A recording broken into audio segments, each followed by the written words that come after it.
Sorry, I moved my mic while talking. It's unfortunate. Let me start again. I welcome all of you. Welcome back to my channel. Good day to you guys. And to some of you, good evening, good afternoon, good morning, whatever time is your time. Please accept my greetings. Yes, I don't want to start playing song because we started very late. We're supposed to have been, going, maybe we're supposed to be in half of the program now, but something happened that we could not make it at that time. So we're going to start without wasting much time. I welcome all of you. Let me start again by sending my greetings to you, David Onyi. Greetings to you, David. Nice to read your comment. You made this comment before we start. Excellence, Wachiku. Hi, good evening, my dear brother. Kai Report. I see you. Our own brother, Amadichi Goze. Greetings. You're welcome. Peters, Frank, Mazakai, Uhuru Chioma, Nwanne Mmadụ, Ndewo, my brother. I greet you too. Jonesco, good evening, sir. Jonesco, I see you. God bless you. Thank you for joining us. Peter Frank, we are not hearing you. Yeah, that's why I have to remove the mute. I muted myself while talking, so I'm sorry about it. And I'm sure that you can hear me now. The voice must be out. But now I said no voice. Yeah. I think now, please confirm. Can you hear me? I believe you can. Our own brother, Chidi Phillips. Chidi Phillips is watching from our second platform. He said, good evening, Mazakai. Good evening to you. Nice to hear from you. Please don't forget to like the video. That is the best way to go. So last time we started by talking about Nwa-Ada Achalugo with her videos and what she said and all that. So we're going to complete it. Yeah, we're going to complete that video. Then we now go straight to the other things that we have for the day. Remember, I think we stopped at what minute? Let me confirm. We stopped at those of you that watch their program. I believe your way and allow Nneka to be. You are not the only one in this movement. Get out. This struggle, poor. Okay, we watch. Plan here. I want you Prince Darlington. And a video nyabia. Naturally be done here. He is a BP go got more higher. Oh, somewhere here. I think it's 20 or 9. Okay, let's start.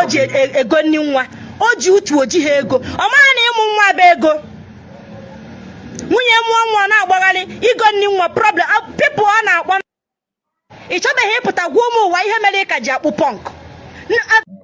We did not hear this part. Account because so many of them all right, so let's start from here. And like I told you, this video is highly packed.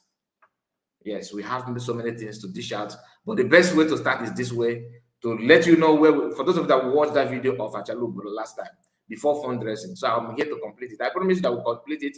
Then I have other things to add it up to make you understand what is playing out. Please don't forget to like the video and of course share it to many platforms of your choice. It's unfortunate that we started very late because we have many things to talk about, but I don't know if you're going to meet up, but let's just start from where we stopped. Yes, we can hear you now. Excellent.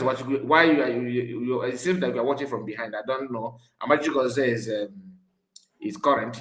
And yes, loud and clear. Okay. Most of you, it seems like you're watching from behind. I don't know why. Make sure maybe you can refresh your device so that you can follow us live. You know, I love it when I say something that people capture it immediately without wasting time.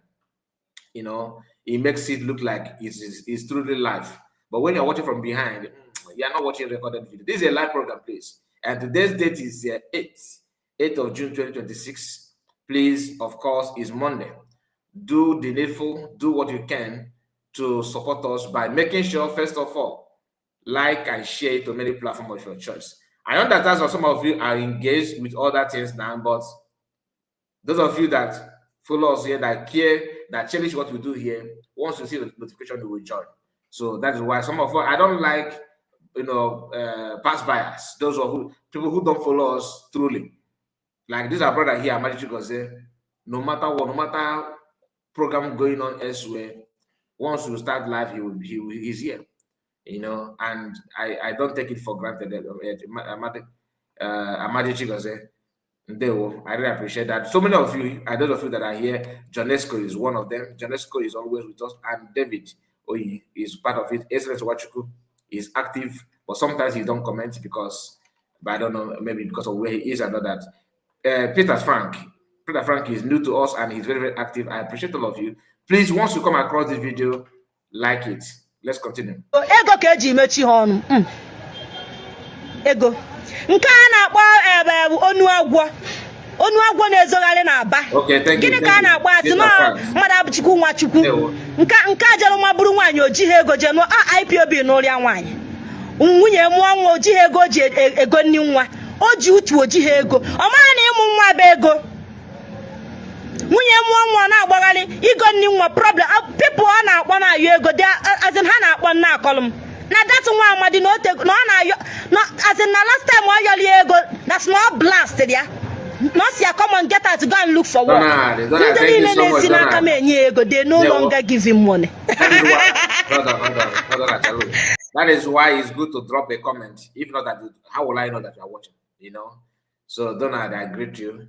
And you are no longer joining us in the studio. I hope all is well. Say, Kai, I always wait. Okay, always with you too. Okay, my brother. Thank you so much. I appreciate. And Clement is another powerful guy. He said the Huru Choma. David Oye said the greetings. All right. Okay, let's continue.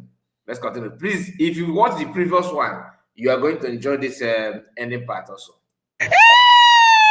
That is a testimony. All the people organizing any data no ego. Hani ne withdraw. That's it. Akot gomia. Ono manat na Achalugo so receive na. Ono manana. All the whole people organizing any lia ke man onwe ka ohe. Hani ne akuchie ne. Asin ha inyekwa ego za buongono. Obezokwu bu na ego but inye ego again abụọ and mbogo no game ha si Nwa-Ada Achalugo mbakwa na ha manyezi ego na ego nyeri na n'iyi ifuge. He asked me to come host with Ikenguru ago maka ọ bụ na enyeli ego ahụ now akpụrụ Prince Darlington kpojele Ikenga ya na eme video before imali fuzie Prince Darlington ebe ọ na-akọtọ Maazị Nnamdi Kanu. Hey, mana ọ na-adị mma na this struggle. I love kwa na ego. Never you ever, as a freedom fighter, ebuwe na ego ụzọ. Jenu jụọ mmadụ abụchukwu. How many times ka mụ na Prince Darlington na-reject ego n'aka? Ndị na-esi n'aka na-asị ka ha nye anyị ego. Jụọ ya. Mụ na Prince Darlington na-reject ego a n'aka. Anyị na-asị anya jide na anyị ama ndị nyeli dị ego. Because afọ anyị na-atọka. We are protecting our name. Because this name we built it for so many years. Ezia ka ego juanu mmadụ abụchukwu ugboro n'one ka Prince Darlington na mụnwa jutọbali ego n'aka si na jidelibe anya ama onye wetara ego a and anya ama mmetụ ya aka ihe ọ ga-apịa n'ọnụ bụ thank you owere ego jelie omazi nke me last nsi ha ji egwu onye wetara ego na mụnwa ama mmetụ ya aka ego abụ 100,000 gịkwa nka nsi ana m ama mmetụ aka ọkpọwa di manụ si anya na Achalugo si na ọ chọrọ. The man will request for my number. We come. We kọwagide onwe. Eno ya golie studio. Ihe adị na studio yo ji ekwu okwu. Na ebe ezigbote nwa Chineke. Na ebe onye nke nwa. Na ebe nka nwa. Na a lot of people me na this struggle. Mu biko mụ na Ludi ego. Na ego ji si ka support one for data.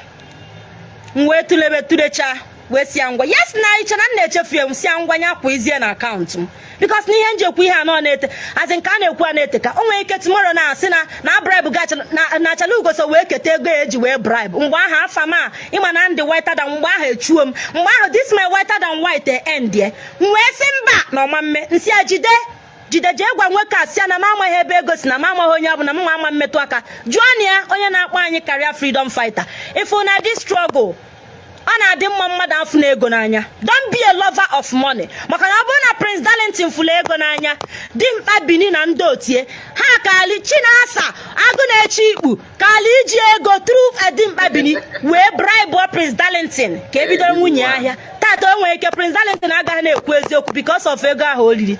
Ha! Power kalele.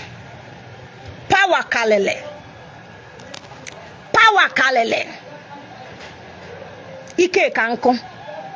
Prince Darlington, that guy. Onya so we sibe. Also ni heji agwano. If you follow me, you no go do mistake. Inafia. Onwe ihe nda ji atabiri esuru. Onwe ihe haji. That's onwe ihe hejiro. Haji atabiri esuru. Thank you so much. Atabiri esuru. Onwe ihe hejiro. Thank you, Clement. Thank you for super chat. Blackmail hand on you. Thank you for that. You are so kind. May God reward you and bless you, grant your heart desires that are not bad. Okay, thank you so much. I appreciate it. Fukahasi we hazicha blackmail Mazin Namdekano. Onye ni ochene ezioku. Today ezioku abana. Mazin Namdekano was running for his life. We see from Ethiopia. Bamoto risk gudo his life. Sorry. We bata Kenya. Nyako umwano manuzo every night amagoro ha nwunye henu. Hanolo na their comfort zone na alagali ilonwu. Na sagali n'onu. Si no Mazin Namdekano ka actually pull down. Ihe nchole egwu onu tata abo. Never you fight grace. If we in this life, you make a thing obu ni na-eme. Never you fight grace. As a matter of fact, these morons brought money out and bought a lot of people. They failed on my side and on your side. Yes, we know. How about their blackmail? Their empty blackmail on me. And Achalugo that against in this in why can actually go bim. And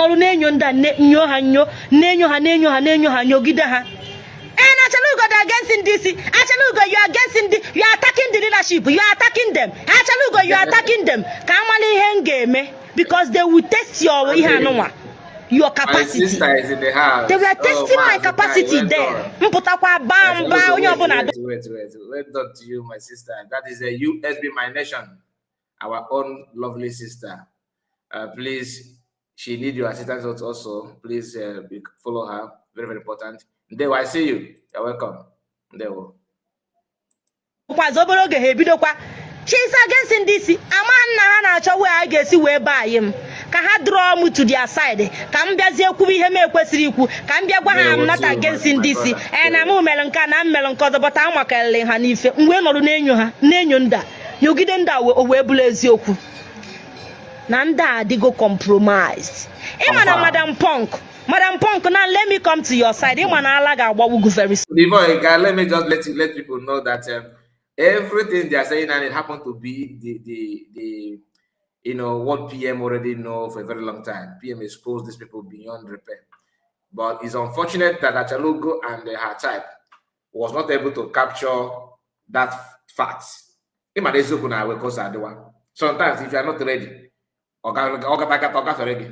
they catch a name on if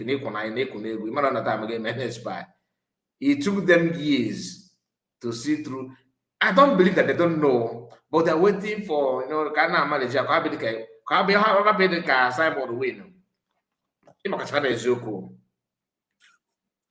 just like some people now following you must say a report you are lying, they paid you. You are lying, they paid you. You know. Man, after if I come back and what are they gonna say? No. If now that makes you a genuine person.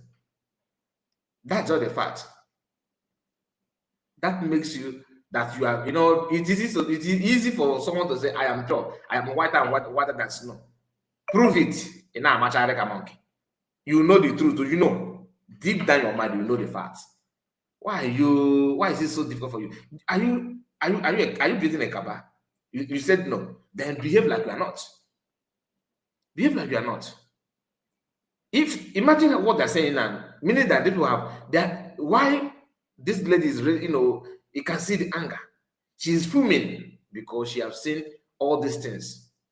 She have count 1, 2, 3, so many faults, but there's no way to discharge this anger. Unfortunately, for DOS and they will now want to use the same hand they use on PM against Mazin. So it's not going down well. You can see it. It's not going down well. And I don't blame anybody. I don't blame Achalugo for this. No. I'm actually enjoying it because One or last boss that I have been vindicated. The only thing that I don't like now is that PM is not here. I wish he's here, but maybe if he's here, they would have they wouldn't maybe they wouldn't have this kind of problem they're having now, because PM absent is the reason why they are fighting each other. If you can think very well to understand why I say so. If PM is here, then they may not. What happened in their midst may not happen, because the agenda and the focus is PM. The moment PM is no longer here, they must have another agenda to treat now, and there was no agenda to treat, because for the past 3 years, 4 years, he's only all about Simon Ekpa. But in his absence, they need to have another agenda to talk about, and there's no agenda. Then they have to do auditing.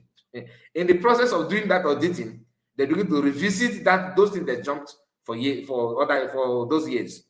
And that is why they're running helter-skelter. And this is the end of the Kaaba. Apart from all this, they want to take Nnamdi away because they want to build the internal war. That is what they want. Powered by, of course, people like Wazirike and Banco No, and so many people. A few days ago, Jobuko was spotted in a Ladipo market in Lagos. He claimed after what they did to Ike Kwemadu is actually what they showed to him in Lagos State, Ladipo.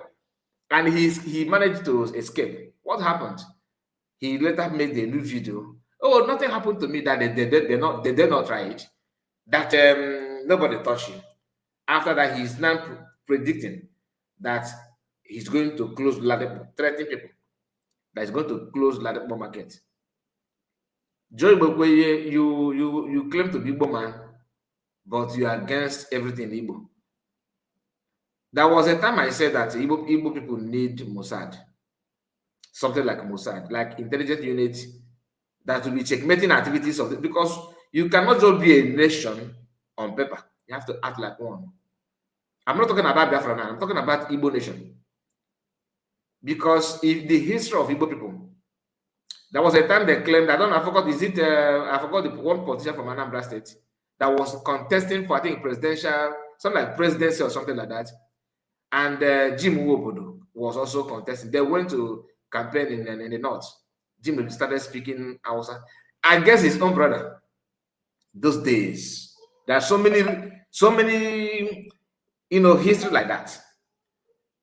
In as much as I'm not a fan of Igbo presidency and all that nonsense, but when P2B came out to contest, I'm not his fan either. I don't like what P2B is doing because he's one of the problems. Okay, but when you go outside, facing Northerners and Westerners, I expect Igbo people to behave themselves. But anytime everybody wants to be on their own, yes, I want to be on my own. Why can't they go inside and begin to, nominate somebody in their midst? They don't do that. Always selling themselves outside. But if you have something like Mossad, those of them have vowed to, because I have access to presidency and enemies of Igbo land, I can teach them. And then I am now one-man squad in the midst of your own brothers. Who does that? There are so many things to talk about that, but I don't want to waste much time. Let's focus on this one. I can see my brother Franco Koye, Benjamin, Ugo, all of you in the comment section. I've called Bartholomew, I see you. Greetings to you. Chinonso, Ndewo, I greet all of you. Obonna, I see you. Greetings to you, Obonna. And I hope I'm not missing anybody. No, I don't think so. Everybody, yeah. Please don't forget to like the video and subscribe in case if you just join us. Very, very important that you do so. Let's hear Achalugo because she have a lot to, in her cupboard. She just want to dish it out sometimes. Madam Punk, first of all, in a video, keep my name out of your video. Nwa-Ada Agbagi. Well, I found the son also. Makame mega. Okay, mana Achalugo na anya aja. Ono ma drop kwamma. Okay, well idea ya. In a video, here gabu number one reason why Oga be in a video. You keep my name out of your jargons. Those gossip, those nonsense. I don't know digu chole echoge. Because neither against Mazen Nnamdi Kanu. Yes, digu daribi. Iputa na social media ulu Mazen Nnamdi Kanu no. Ifune ego ahe enyelugi. That's my dear that even if you be now, and then make all give you. Johnny, I do. And then I give you. She take a very, but oh, yeah, for card the guitar. That's all your card. Oh, boy, I'm not for the mother. Nah, okay, bully house. She take a very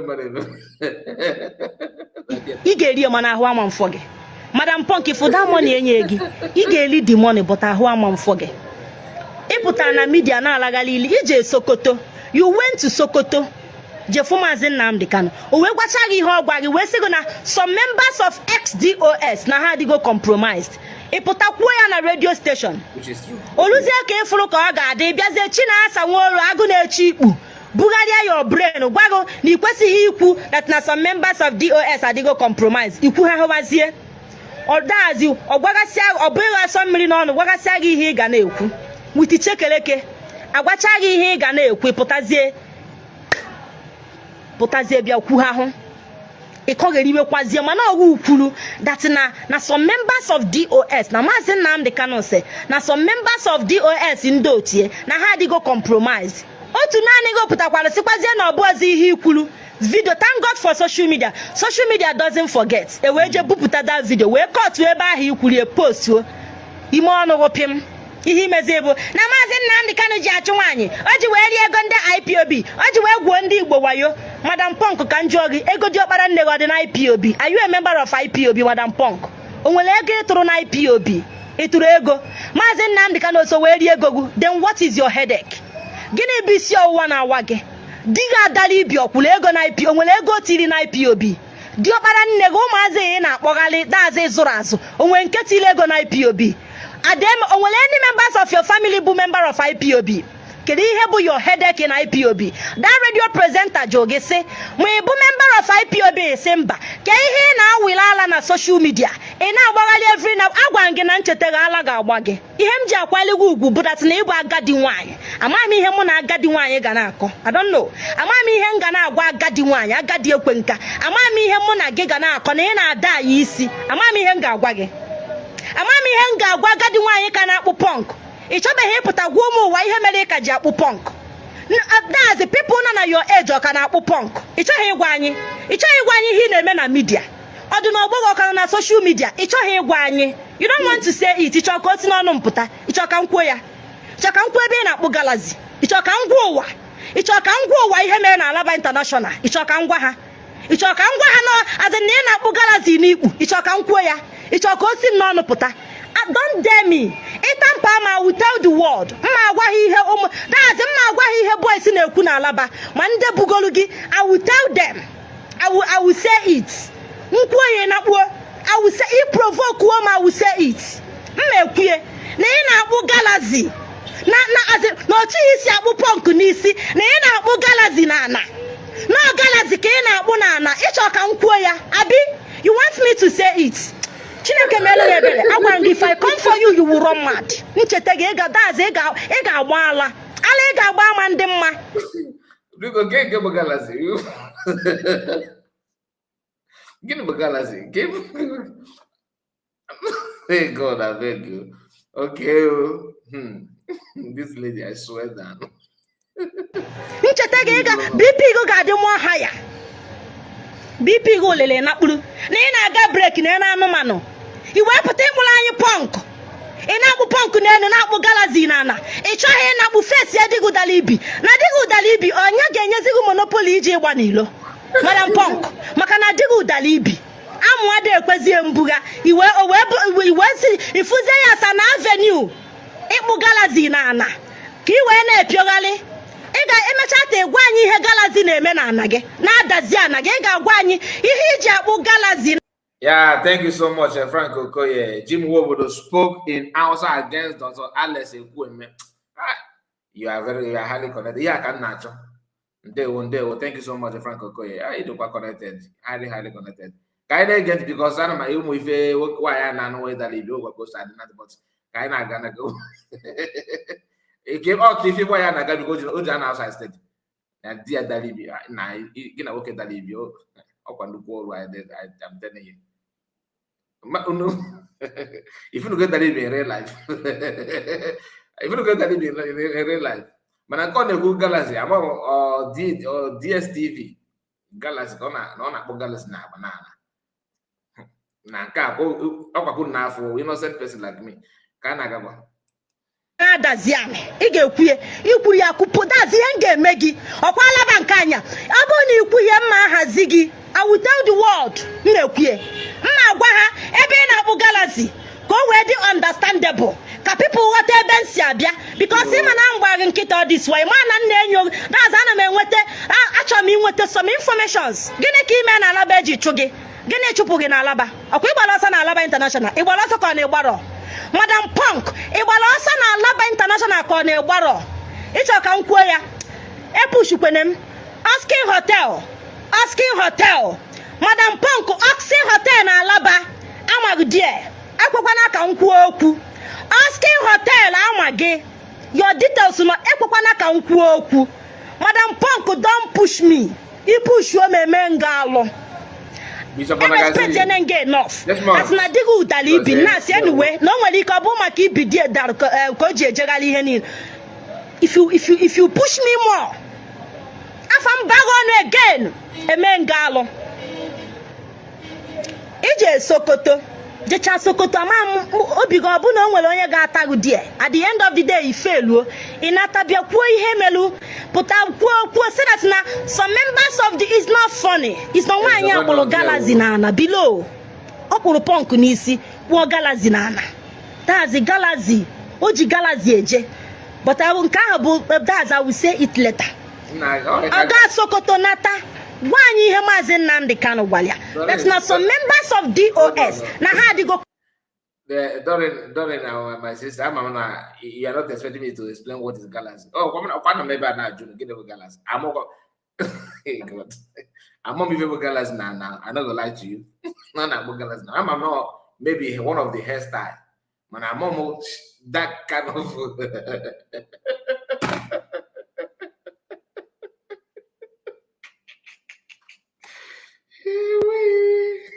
Na Galaxy na upoko neno about the na Galaxy ka kunegi na that and I get bezo go that I should this girl look at that problem na Galaxy na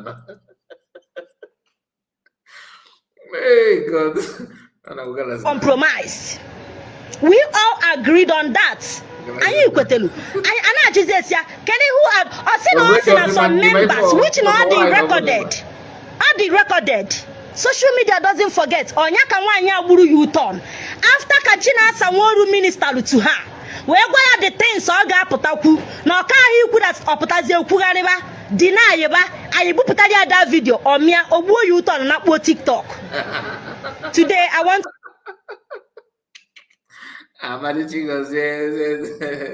that hairstyle of Galaxy, former Chelsea player. Gallas. Okay, Gallas. William Gallas. That can I do that? Not the straight na. Anna ball straight. Okay, yeah, Galaxy. Okay, now I get it. Doreen Inogonian, my sister, saying you have to explain it is your platform. No, but I have link now for people external body to come and help me and explain this. So maybe when I put the link, please you join me to throw more light on that. I come now start on that for now. I'm not maybe na go. I'm not maybe na go because Galaxy na Madam Galaxy amazing. Na kapa no nemo Galaxy above you know go just go like that. So Madam Galaxy, I swear that. But Kekus we na open na go asiri. I forgot. Kekus man na go Galaxy na. Kai be a good guy. Henan. Whenever I could number bad boy, I'm a good guy now. I don't actually woman and they corrupt my church mind. They will you be my nation.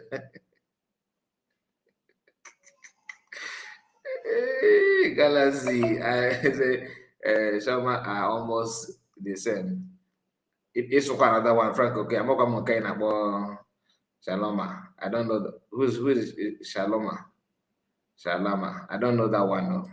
Yeah, but another hairstyle in the group. We have free greetings, dear friends. Fresh KD, I see you, Fresh KD. And Amadichiko says yes. And now I already know what is Galas. I know that hairstyle for William Galas. I'm a Prochesi fan now. To appreciate those of you now while film na TikTok. I want to appreciate each and every one of you. Kudos to you guys. Unu na-eme Madam Punk alo na TikTok. Unu mara na some of you na blue app unu ama ihe na-go on na TikTok. Madam Punk na-enwete that's ọ na-ekete hey. Na-akọ ụmụazị banye na TikTok a na-eme alụ. Ọ na-abụ ọpụta life that's a ga-akpọgide iyi ọgbakpuru. Agwagide okwu bọgide iyi ka ọ nakpuru. A na-eme 30 there. Make una keep am up. Deal with her. Interrupt her gossip. That's all my Hana video na put eba na dolie. Una na kpo iyi na abu ya so. Na as a that is it. Destroy her. Ko na uje buga die. Na die na ayi ibi nya je buga ba die na ayi ibi. That man need care. Anya ka eji anu nwaanyị. Nweke nuo nwaanyị oko that's okechi ike na okorobịa zụcha nwunye na ụmụ ya. Abịa na nka the woman azụọ ya. Madam Punk should leave social media and go and take care of her husband Dalibi. On a well fantasies now. Yes, mu yorokota amu ya amu. Oda nibi. Let her go and take care of her husband. There's a Nadia never fantasies now.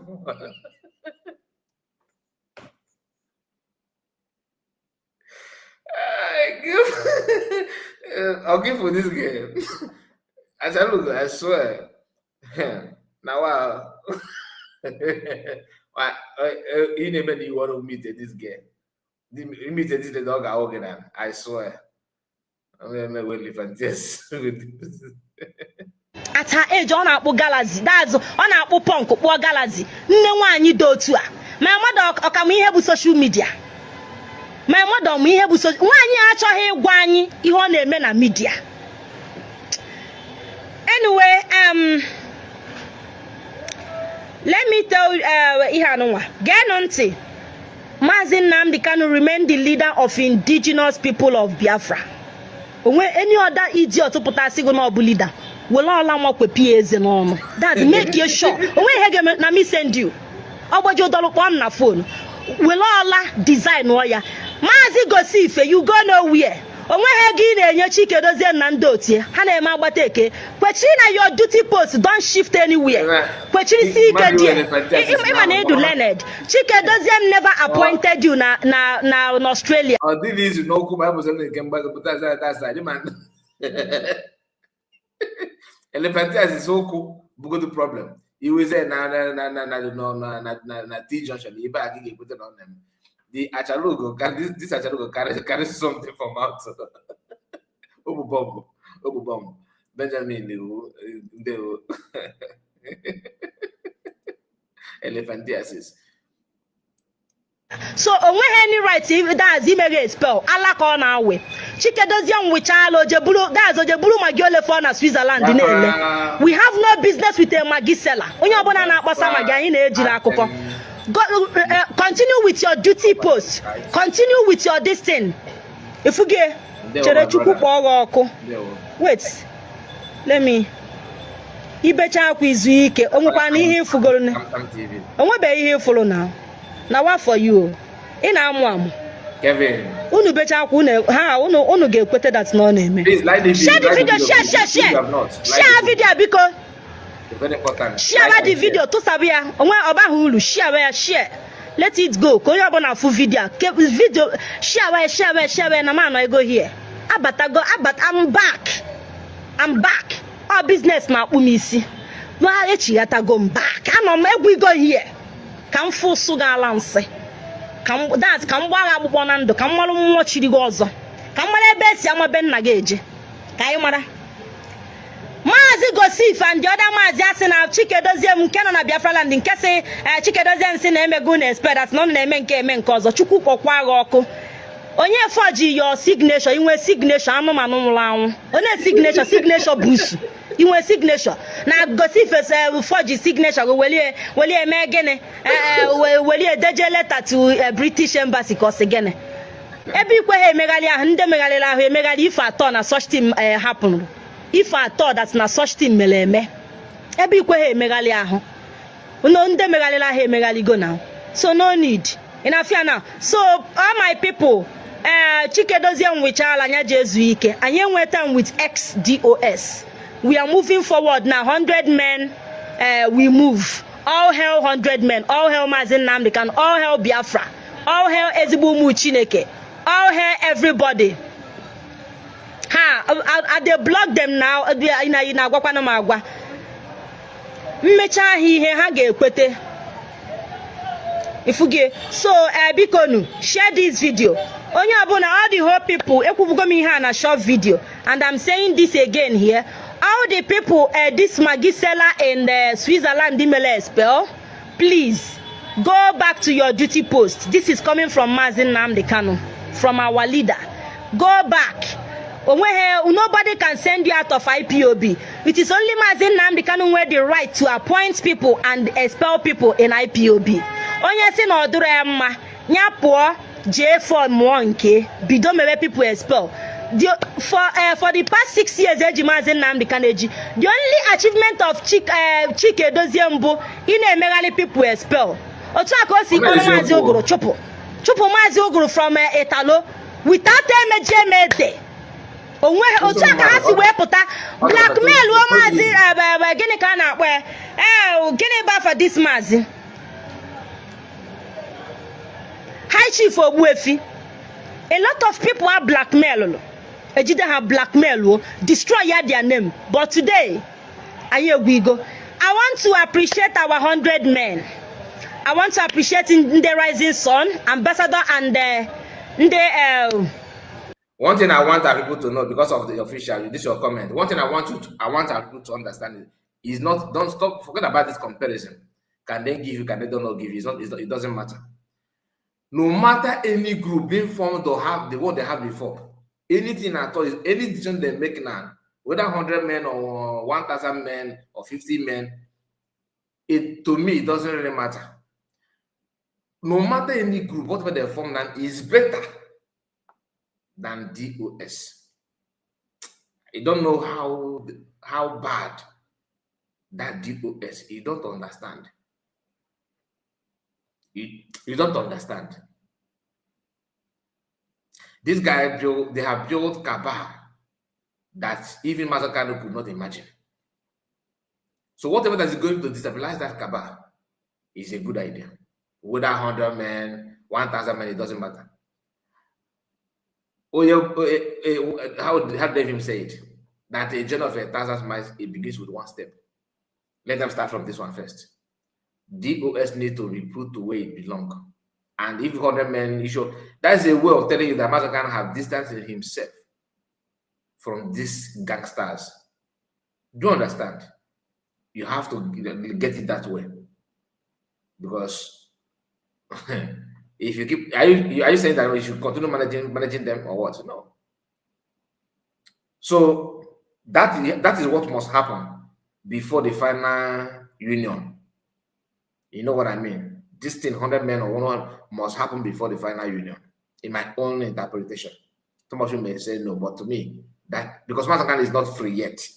If Mazakan is free and he said to hang on 100 men, then you cannot say that. But for now, you need this total separation from mass American genuine people from these gangsters. Otherwise, you keep on embodying them. They keep on using Mazakan name to grow wing. Mazakan did not even build 100, call for 100 men on time. Okay, he need to do that.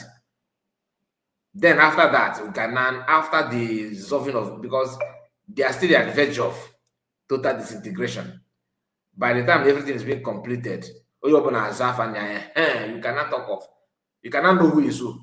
It's your you bring this DOS to join Genude France in USB government. No. That is just like bringing, adding million wow. If you mean anything, you need to separate Paul for Barnabas. And that is a way, it's even a very good job to separate them, to know who is who, filter them and know who you are going to be with. Also blessed, I see you. Stella, greetings to you. I greet all of you. He said DOS does not have any power. PM Samanepa Njoko has destroyed them since 1930. They are only doing blackmailing and propagandas, which is dead on arrival. Let's focus on freedom.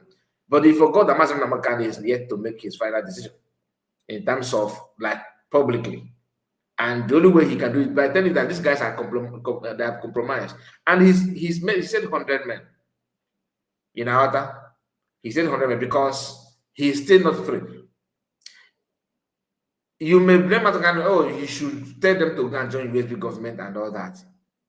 He's not free yet. Because all get quick, all garden careful man enemy, who is who. Okay? But as a free man, he can make that and nothing make. In my own interpretation. I don't hold that against him yet.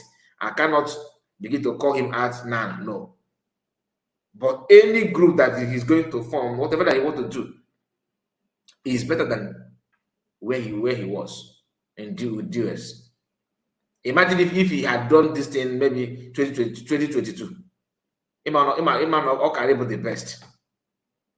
Okarebo the best that time. But he gave them long time to repent, and they couldn't do anything meaningful with all this time. So no time is late.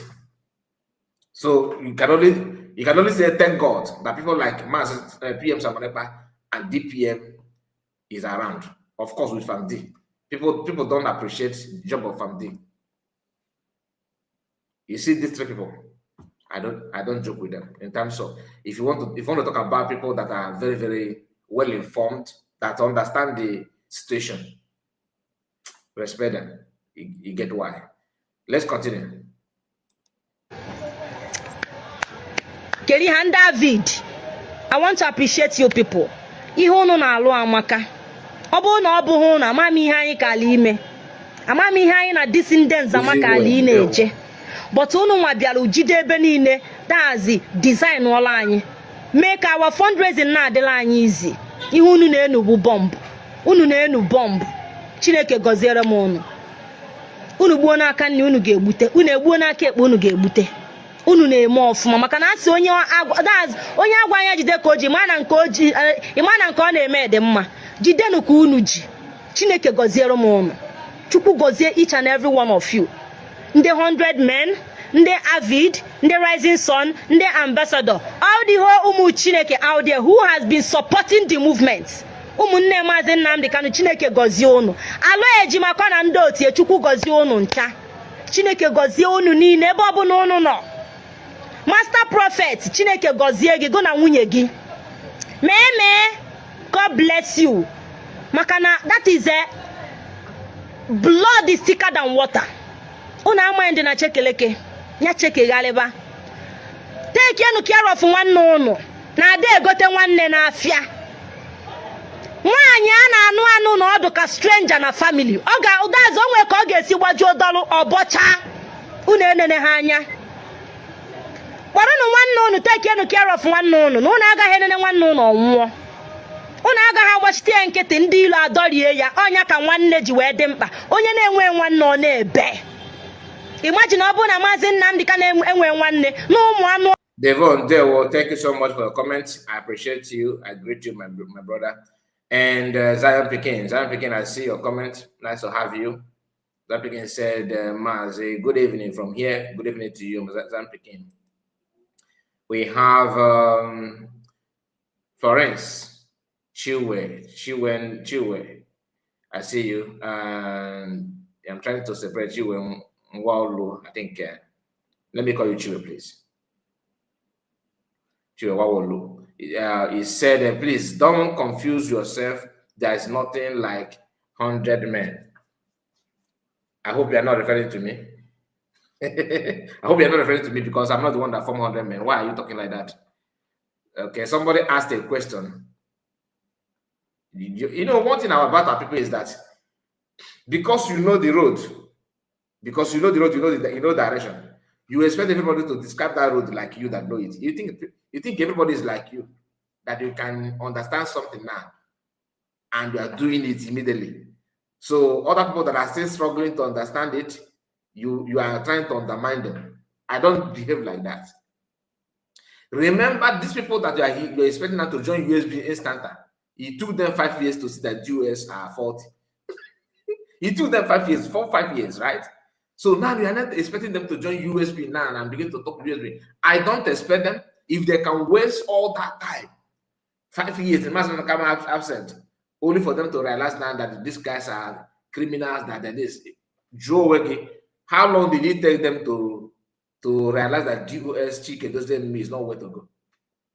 You see, but you yourself, you realize it earlier because your brain is not like, I'm not saying that these guys are stupid, you don't get me wrong. In our your mindset, your sense, the way you reason is different from their own. They don't think, okay, now you see how what it is Achalugo is doing now. He's sending greetings to Ndo their client. Okay, now what now? So are you expecting me to be angry because no follow DPM? No. And DPM understand this very well, better than Monarchy. She understands it well. That's why she don't venture into this world that she just mind her business. Because it takes them already how many years to know that DOHK doesn't na China Saworu are misleading people? Only just is it up to 3 months? Happy the war came in 2021. They were busy talking on social media, attacking everybody. Oh, don't talk. The leadership is this is a massive kind of leadership and leadership today. They are now realizing that is so. If you don't remember that these guys have spent years before saying what they're saying now, that means you yourself also need help. So I don't expect them to join to USB because I already know. I am able to understand where they're coming from. It'll take it a long time. You matter that PM is right. Even now, I call us PM. Okay, matter how backward some of them are. Okay for them. So don't expect them. Oh, you need to join. It is easy for you to say. It might have their mind. It might know the level of cobwebs somewhere in there and I'll deal with. So leave them. Their deliverance will come in fullness when the time comes. At least they have made a move. They couldn't make it for past 3 years. For past 4 years, they were busy attacking everybody. Now they understand it now. They are going to understand it as time goes on. So please don't confuse yourself. So you need to also learn how to put your word very, very well. You look at me now and I'm not confusing myself. How am I confusing myself?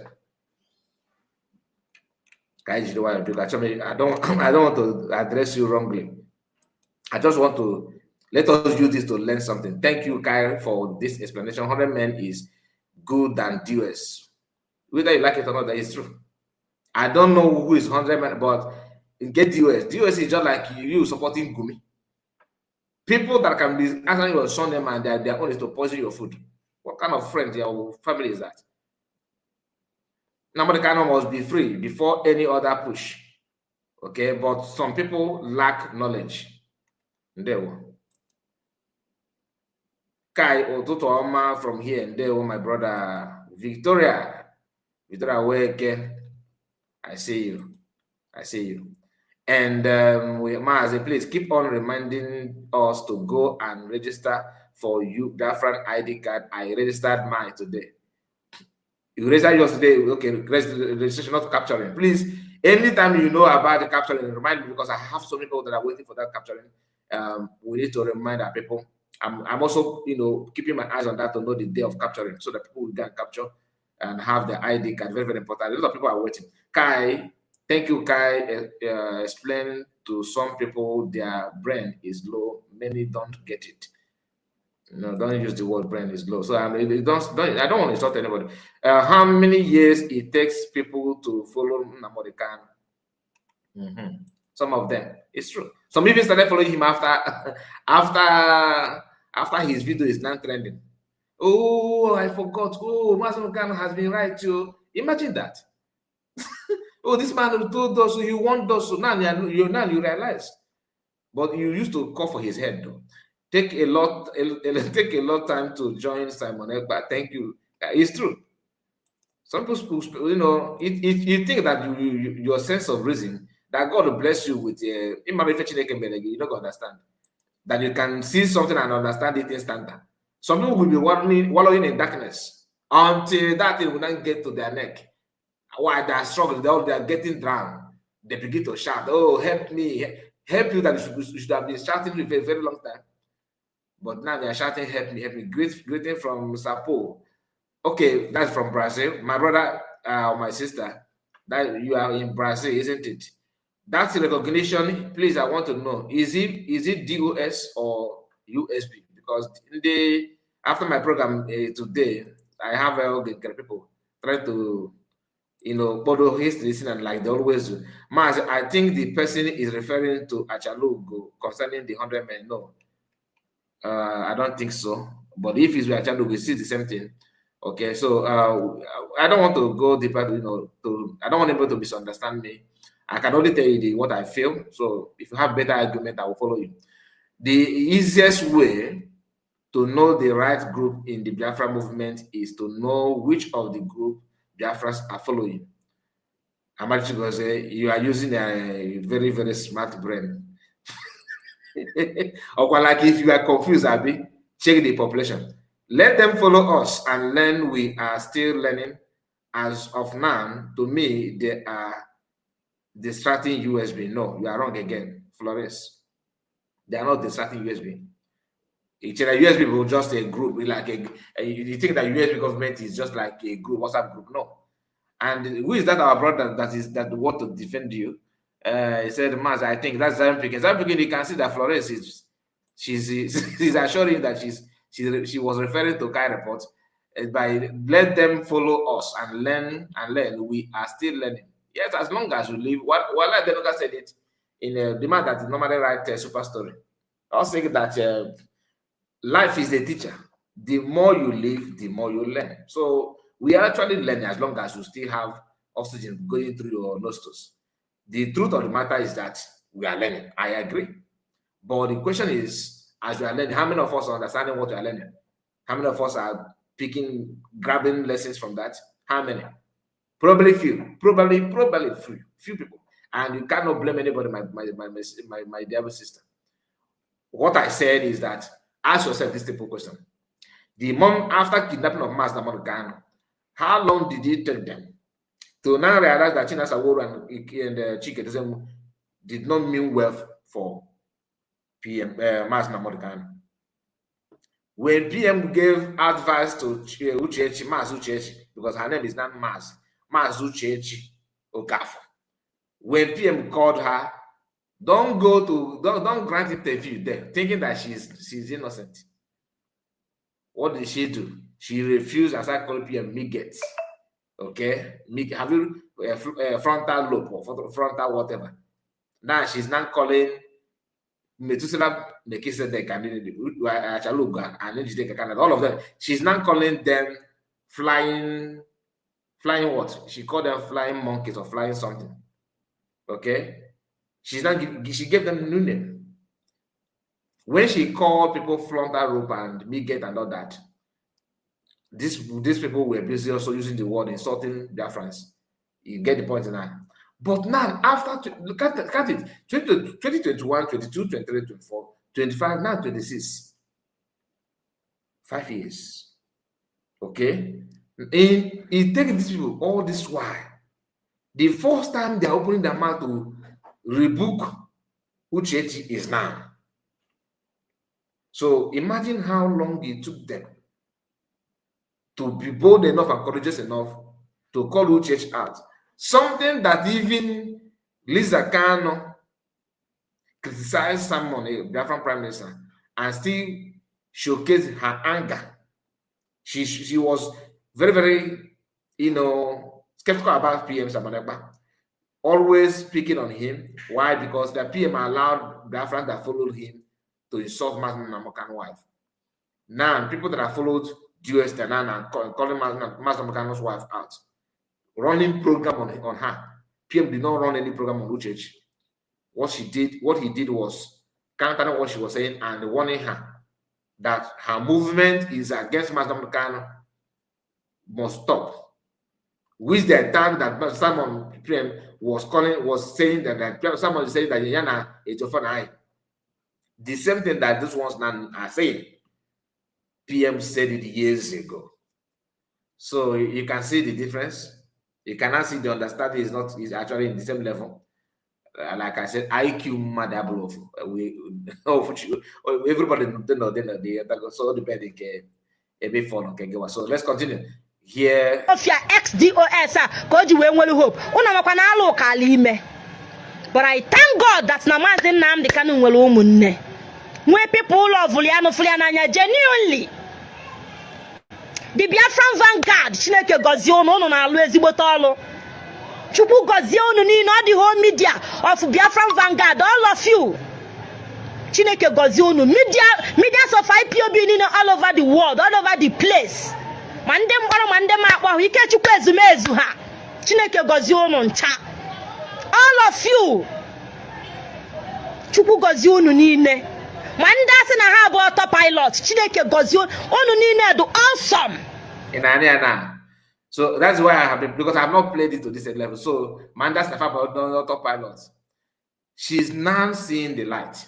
And that's why because all this while we have been saying the truth too. But some people don't understand because you don't understand it. Just like in the now, for example. If you ask them to write, give them plain paper and pen, write current saboteur in the movement, they will tell you number one, guy report. Number two, you know why? Because to them, I am bashing, I am against, APM, ATM. They forgot that somebody smashed egg, calling my name also. Somebody went to one Gota in Italy. He was there calling Biale, because of Biale, and smash egg. After doing all those things, what happened? He's now telling. In fact, he's now more. He's showing more anger on Ogenkere than many people. Now,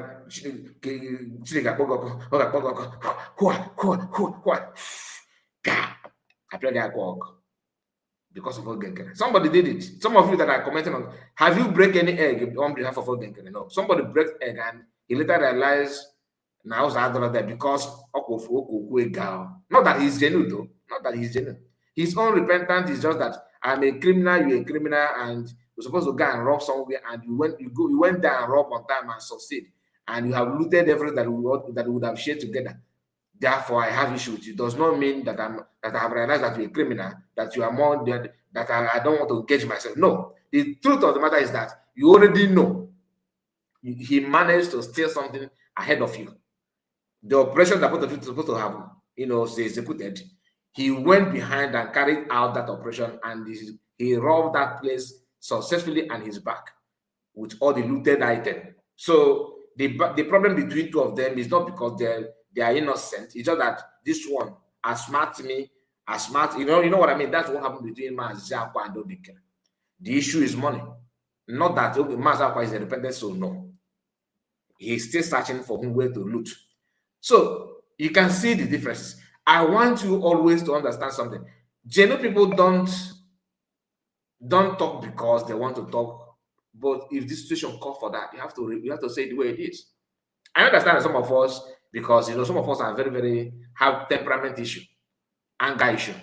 Right now, if you don't join USB, he's idiot, he's not, he's this. Some of them are not truly. Some of them need time to understand. Some people join the USB government after the declaration. They even have power in the office, honorable and the chief honorable and all that. They decide to resign and go away. Why? Not that the power is not with them. They have given them office in the USB. They recognize them. They believe that they can deliver. One day they will just wake up and said, Ngozi is not, doing well. We ask them, doing well in terms of what? When I'm talking, Ngozi want to counter what I'm saying. What are you actually talking about? I say something, and Ngozi is not going to understand me. and she countered me, I can't work under her. So meaning that you want to be in the government, that where everything you said must stand. Then that means you're a leader than her. Then you are the one leading her. We are there today. They are nowhere to be found. But those that the people did not even count are the one that doing the needful without looking back. They understand what it means to be in the government. You don't just say, I hereby declare, with my territorial integrity, with my territorial integrity, with my territorial, with the map and population and all that. We are hereby declare ourselves United States of Biafra. After saying that, you're not saying, nah, I still like that chair that is in Briggy. Let me go back to Briggy. So you did not realize that you are going to declare yourself before? What did you go there to do? Mature people. Would you say now their own is that they don't know? It's still the same, the level of don't understand. The brain, the IQ is very low. Once they go and get tough, they start looking for alternative. They start looking for alternative. They're waiting to have, an office that everything they say must go, no challenge, no difficulty, no, everything must be bread and butter. Any little challenge, they begin to fumble, begin to look left and right. They started blaming anybody. But if you sit down and try to understand what they're saying, you find out that these guys are actually the problem. That's why somebody, we used to say that the problem is, maybe because of DPM dissolved the cabinet. That was why I was like, is it truly that PM said to dissolve the cabinet or not? DPM proved that by bringing to everybody the meeting that PM, had with them, where they nominated people that are going to see a new cabinet members and everything. And PM said, after declaration, the diplomatic battle will start. Because you understand that people that serve in Briggy may not be that, up to standard to represent it when it comes to diplomatic push. People that can, sit down and within 20 minutes and draft a very powerful letter that we can submit. Not in the garden, so I just say make I check whether you the office so that I will feel submit this document in as a diplomatic push one, but your grammar is not in line. So why not allow people who will do it to continue from where you stop? That does not mean that your work is being undermined. It simply means that somebody continue from where you stop. It may get another way that people that you think that take over may even drop because they are not capable. Another people will take over. Because you are looking for something, you have to get prepared for that. So this issue of it must be the way I want, the way it's supposed to be, is actually hindering a lot of things. That is why Wazirike in his mashup. Somebody say no sound. I want, mommy, you just drag the video. I think you are watching from the beginning. Yes, when we started, we had I muted my mic and I was not able to. My voice was not coming out, so I believe that's why she's not watching us. She's not watching us. She's watching from behind. Anyway, what I'm trying to say is that sometimes we need to calm down to understand the situation, the circumstances, before you cannot make final conclusion.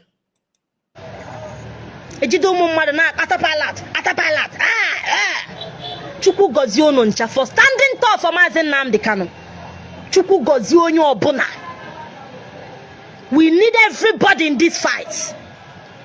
The era of blackmail and division has come and gone in IPOB. We don't want to divide anymore. We are all one. That is what. Are you getting the point now? And we are all one Kembu one. No one bonding push because they have agenda. They have so that's why top pilot. You guys are fine. Guess Mazi Nnamdi himself know the fact. That was why they push him. They use all the tactics for him to denounce PM Samanegba because of the level of genuineness and clear mind and clear conscience of Mazi Nnamdi. He see through all these things. He kept quiet. They push him. You think that Mazi is stupid? He knows. Only a fool will think that Samanegba is against Mazi Nnamdi. You must be mad. Anybody that thinks that PM Samanegba, is against Mazi Nnamdi, no, he's not. Just like now that Achalugo and Metisela and their group are no longer with DOS. Do you think that means he's against Master Mekani? No, he's not. Manas no boy dite to la boto ya. You otago. Ota ko danger. You looking at that on they send greetings to that's the five and autopilot. Everybody is one. No when name in dojo batan when I TL Tibozo Buanaga. Everything that PM said is not what he's playing at. But guess what? Somebody like MP Paul Achebe, right? He's still referring PM as a Berman. Is that not madness? That means even in their midst, too, like Betula Group and Achalugo, they still have some people that are with one leg in deal. Anybody that opened their mouth and said that PM is a criminal is a criminal. And you are criticizing China's Aworo and Chike does him. Your own madness is in a different department. I'm not saying listen, I'm not saying they should all come out and begin to apologize. Some men don't like to apologize, no problem. But do not go back and begin to call PM. Because what you are standing for now is exactly what PM did. Because he see through what they are doing. He know them. They had meeting together that most of these people on social media did not even know what happened behind the scene.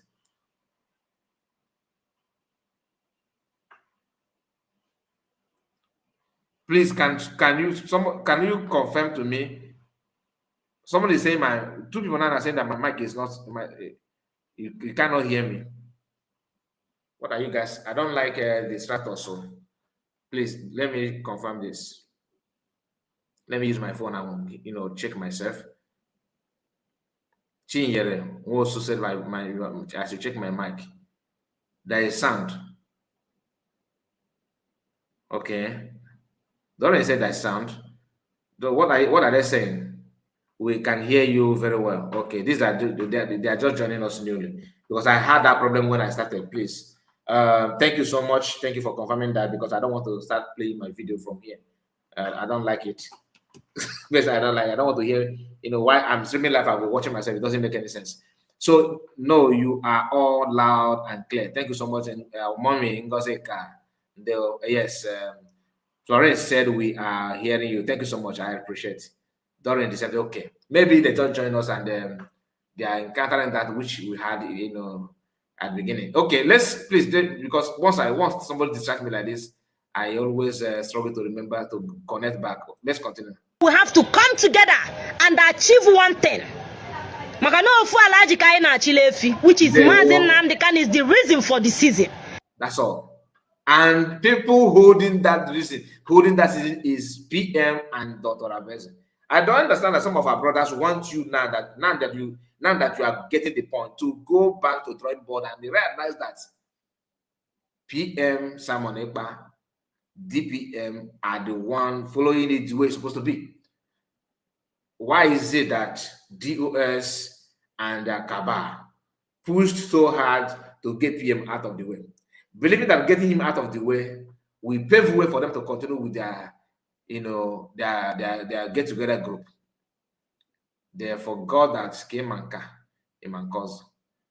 Do they even know that DPM is somewhere waiting? They don't know. Look at it today. Like I said, Ayoma the low way.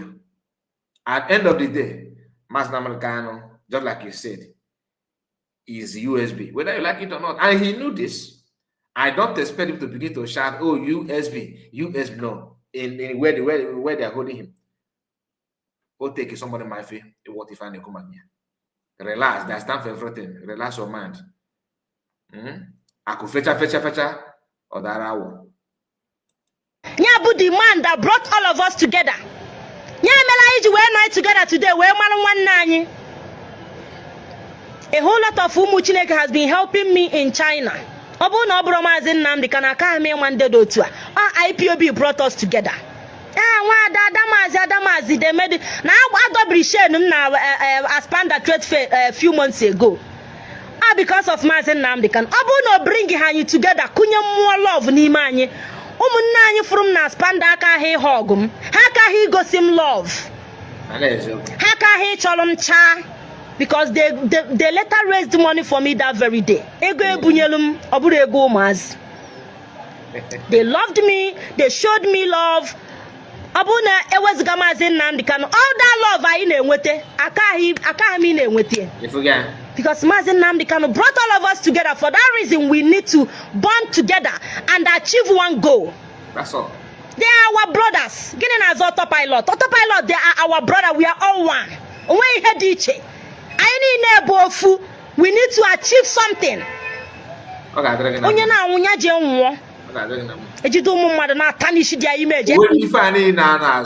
same thing, no. The same thing. The reason why you have name like 100 men, they are the same thing at the end of the day. I think I feature or that hour. Because mass Namakan is a symbol that PM, DPM understand that symbol. If you gonna about that now, USB government and the leaders are not they are not aware. They are very much aware. Case about them are I didn't competition here. Or DPM na if you got the respect or Butozo.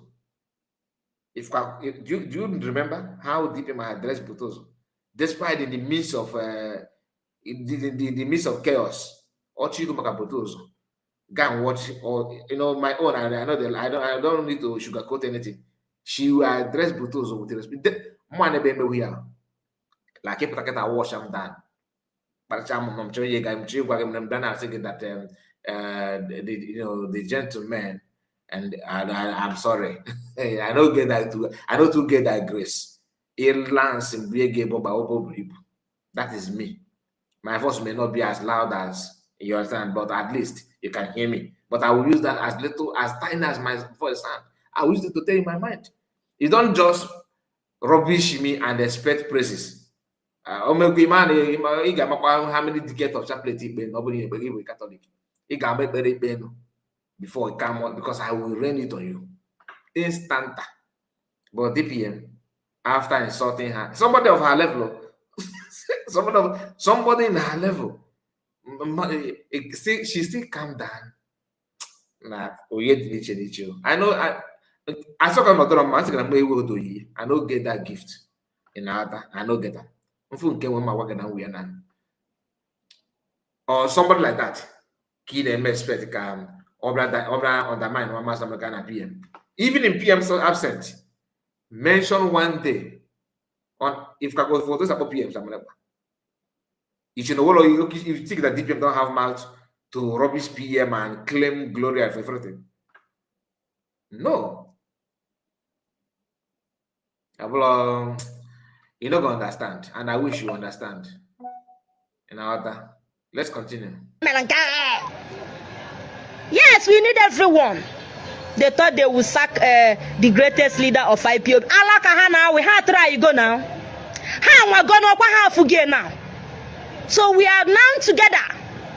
100%. And we will do exploits. Mazin Namdekano will come out. His legal team Sagaba Gonjem Hanona Kuje now. They are standing tall for Mazin Namdekano. Forget noise. Forgetting them. Forget them. Forget them. Forget ya. Onye becha kwanya fichanye. Now what will be. Mazin Namdekano we go. Mazin Namdekano all the way. Mazin Namdekano kanyema.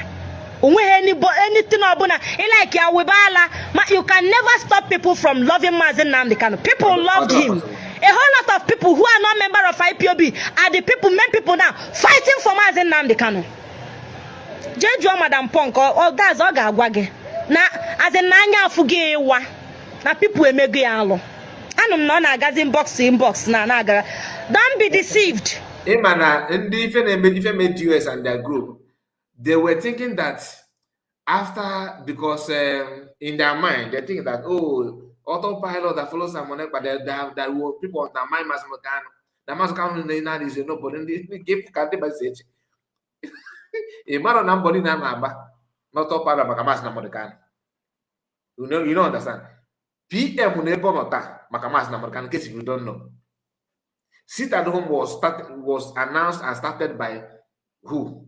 DS, and they push them, PM say no. We continue because he understands the importance of this at home. We push we also one of the reasons HWT and the TA born. Ndị na-agba osiara, ndị na-aga ka ha testify against him. These are something that people need to understand. Now, what happened after everything? It is not clear that truly Master Nneka is the man of the hour. And people keep now pay the name about the throttle. Kabuto Anaganiru. Now Kodo the Sierra. The current leaders, they are not telling you that, oh, I am without Biafra, I cannot put food on my table. They have only make it in life.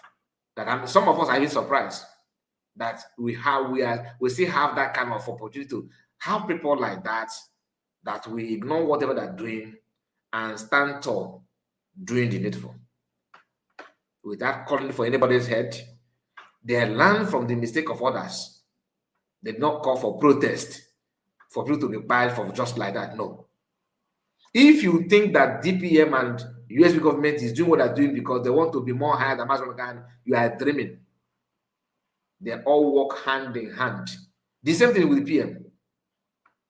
Some people will come and Simon Ekpa, because you have dubious character, and you think that PM is like that he's idle, or he wants to become Master. Even was weak understood the assignment. That is why according to him, that somebody that federal government wanted to, appoint. He said somebody, not mention any name, but in my own church mind, I already know who he was referring to. I think and I believe is Bianco. The lady told her, the person told her, according to him, let me quote him verbatim, please, that somebody, federal government wanted to give appointment. The person came to him and said, that I wanted to take this appointment, but I'm contemplating. People may misunderstand me. People may think that I'm working against Master Morgan. He said, no. He gave the person advice. No. That because you want to really, if you actually want Master to be free, you need to go and join them and work with them so that they will do this and do that to release Master Morgan. After such advice, they will start hearing that Jack Ono have accepted the appointment, right? Then what did she do? Uchechi, Kano, and Bianca Ono decided to work together. Then don't ask me who connected them. And the journey of Uchechi Kano have sold her hands in many questionable issues. Because we saw the video now, but we did not see Bianca Ono with Wazirike. But we have a picture of Uchechi with Bianca Ono. What does that tell you? Of course, with this DS now, what the assignment is that we wanted to deal with Master, but what Samaneka is doing is hindering them. Okay, let us remove it. Do you remember when PM will come online and tell you that they want me out in order to get you? They want me out in order to get you. That is why DPM will also tell you that if I begin to talk what I know, that she knows a lot that she talk, and don't expect her to start talking though. We are highly blessed too. If not that, we have people that never coalition, I swear. I'm telling you. Okay, be now, boss. It's just pass now jump. Now walk kangaroo. But how many of us appreciate it? Some are still telling you that no, Rabbi Fulani. No, Rabbi Fulani. And then they also with mass number they can. Okay, for HTML marriage wedding. All they know. Some people, I understand it's not the same. Let's continue. If Usaganya na Nwayi ogire nwe ihe gbasara anyị na Madam Punk ị ga-afụ ihe fo gị. Stop defending ESN. The same Mazi Nneka na akọtọ onye bụ the founder of ESN. So ke wili ala na nso. Onwe ihe gbasara anyị na gị. Stop defending Eastern Security Network na ala da agba gị. We don't need your help na ibu onye ala. Anyị need your help gị. Ikele na agwụ ofe. On that note, my people, share this video. This is I'm bringing everything to an end today. I want to. All right, so we are going to move to Nneka, Canada. Then after that, we'll come back to some of the videos of Achalugo as well. Before we wrap it up, pay attention.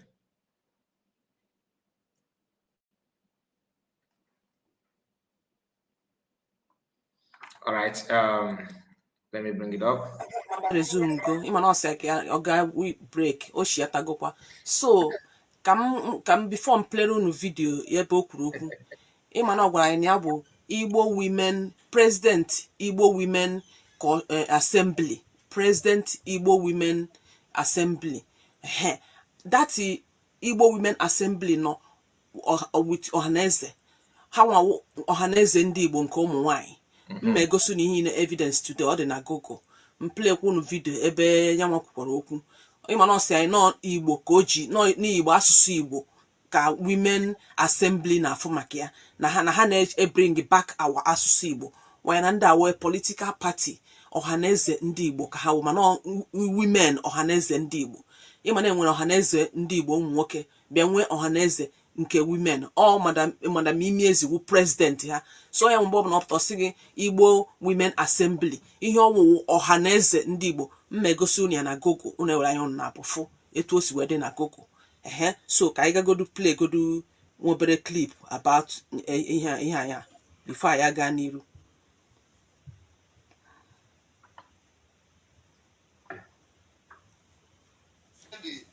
Your passion, what drives your passion towards Igbo's advocacy? Well, thank you very much, Patrick. Ọ na-ajụ ya ihe wụ passion ya na ihe gbasara ihe Igbo ọ na-eme ya asị ife gbasara ndị Igbo maka ọ sị anyị nọ ihe gbasara ndị Igbo Igbo language ngwa gee ntị ka ụnụnụ ihe ọ ya ọzachazie then anyị ebidokwa ihe anyị na-ekwu. And our main agenda is our language, children, how to develop Southeast. So we started, and from there, that was what I started doing, I think from 2018. You can imagine I had to call my husband because we were into joint business. We are very close together. And I knew that this very call is going to separate me from him, which I felt could, could actually disturb him. I even had to sit him down to discuss and our relationship, and I advised that he should get another wife. So for you to know how much I'm willing to make this sacrifice for him to get another wife, that is not fair.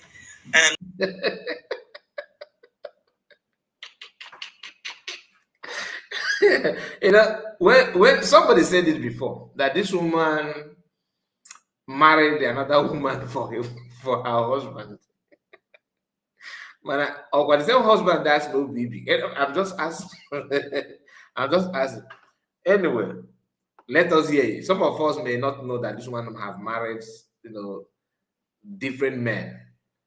According to this information from Nneka, Canada, that she was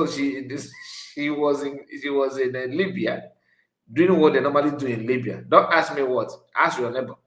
Because I don't know, I cannot tell you. Just that I should be traveling, leaving home, because I knew the job is going to make me travel oftentimes, because sometimes I get this message and I must leave home. The job is going to make me travel oftentimes, because sometimes I get this message, to travel. So when we discussed it, and of course he was with me when I was having these issues, these disturbances. When he saw that, when I started doing this, I'm a very private person. Naturally, very private, a due process kind of a person, but very private. Due to my kind of life, I don't really mix with people because I can hardly stay where, corruption and all this bullshit happens. My brother. Madam Imanamo Guarono na my broadcast, I think last 2 months. Na Madam Imiezi na ya na DAP ho. Okwa ngwaronia, okwo sigo no ya putana. Une believe go na nagwu na eziokwu. Madam Imiezi na agba n'iro ịma na agwa m no je gba akwụna na Libya. And true nke abụkwa nke so darling amam na inugo from Nwa-Ada Nneka. Nwa-Ada Nneka say no ga gba akwụna na Libya. So I don't want to be the first to say it, but yeah, I not hear it. No be na Libya. So yeah, asking what do they do in Libya? And I will concrete na Libya. Oh, and when they now look at better work, when they now go na sukwa na iron. All the Nkayon go focus on ya. And I Herod. So don't let me talk about Njakịrị go back o. Mana imeziwu ashawo ka ọ gba na Libya. Wacha ọ gbatara ọnụ wee bata. Ọ bata the man wee nụọ ya. O wee na-amagharị, na-efegharị. Even enyi di ya bụ onye dinere. Enyi di ya rigori ọ jagari okwu. Oyi di best friend di ya rigori n'enu. Yuzucha ya. Wee gwakwa a friend nyanwa wee je gwa di ọ ya bụ ọta di Madam Imeji's wee chu Madam Imezi. Nke ọ na-asị gị nọ because of na bịabara ihe gbasara women assembly nya wee si ka ya na die separate ya je nụta nwaanyị ọzọ asị die bụ onye shụrụ ya ọ kụpụrụ ofu eze ada ebe na ya n'ọnụ ebe the man wee kụpụrụ ofu eze a n'ọnụ kwụ ya beyond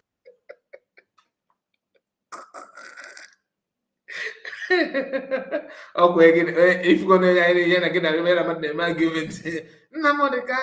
I'm thinking I know committing a social media. I want to end up with a face. When I do go bright price, yeah. She never repair. We didn't want to kwapụ Syria and that woman I'm going this broadcast last 2 months. But today, this woman will go and now go na die. Now see aje no nwaanyị ọzọ. Na ya na die POC. O wee gba nwoke achọkwa im. We jere o ji ofu eze na wetelu ọnọdụ Igbo. Igbo. Ana m wetelu n'ọnọdụ Igbo. Mana ọmakwa ebe ofu eze ya dị. Amala ọnọdụ ezi ya kịta, ọmala ebe ofu ọnọdụ ezi ya dị.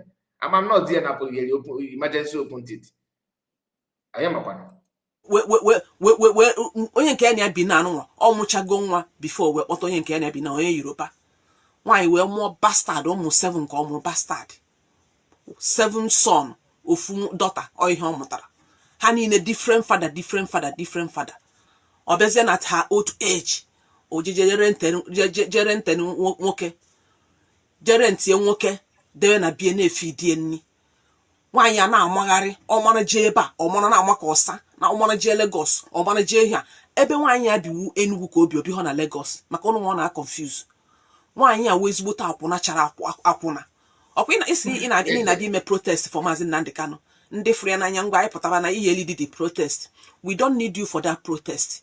Anyị need hogo Maazị Nnamdi Kanu need hogo anyị amaghị onye ewu biko buru politics gaba buru politics gaba bịa France ka m gugoduru unu ihe dị na Google ebe that ihe ọ bụ onye isi na ya that women assembly a ka anyị gaa Google before I continue with the broadcast on the video ya ka anyị gaa anụ ọhịa nwụrụ anwụ na-atụ onwe na asị nwoke anụ ọhịa n'ụmụnwoke dị na-amagharị achụọgụ kama ya sị na-achụrụ achụ isi na-esi eji Hold on. If you have not liked this video, I don't know what you want me to do for you.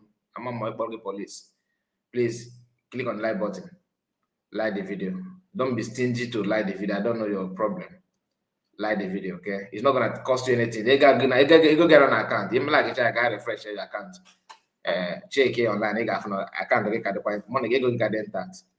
Please, I'm begging you. Like the video. Just say what concerns with what coincidence with Lazuba, multiple children with multiple husbands. Hey, uche gị dia JJ. Uche gị dia. You got no. If it does, you just know we buy a draw. Confirm. I need a bottle of campaign to like the video. Champagne. You need a bottle of champagne to like the video. I send them address again, don't send them address again. I was thinking all the guys, each of our police, what kind of dog in and who they here, who go there.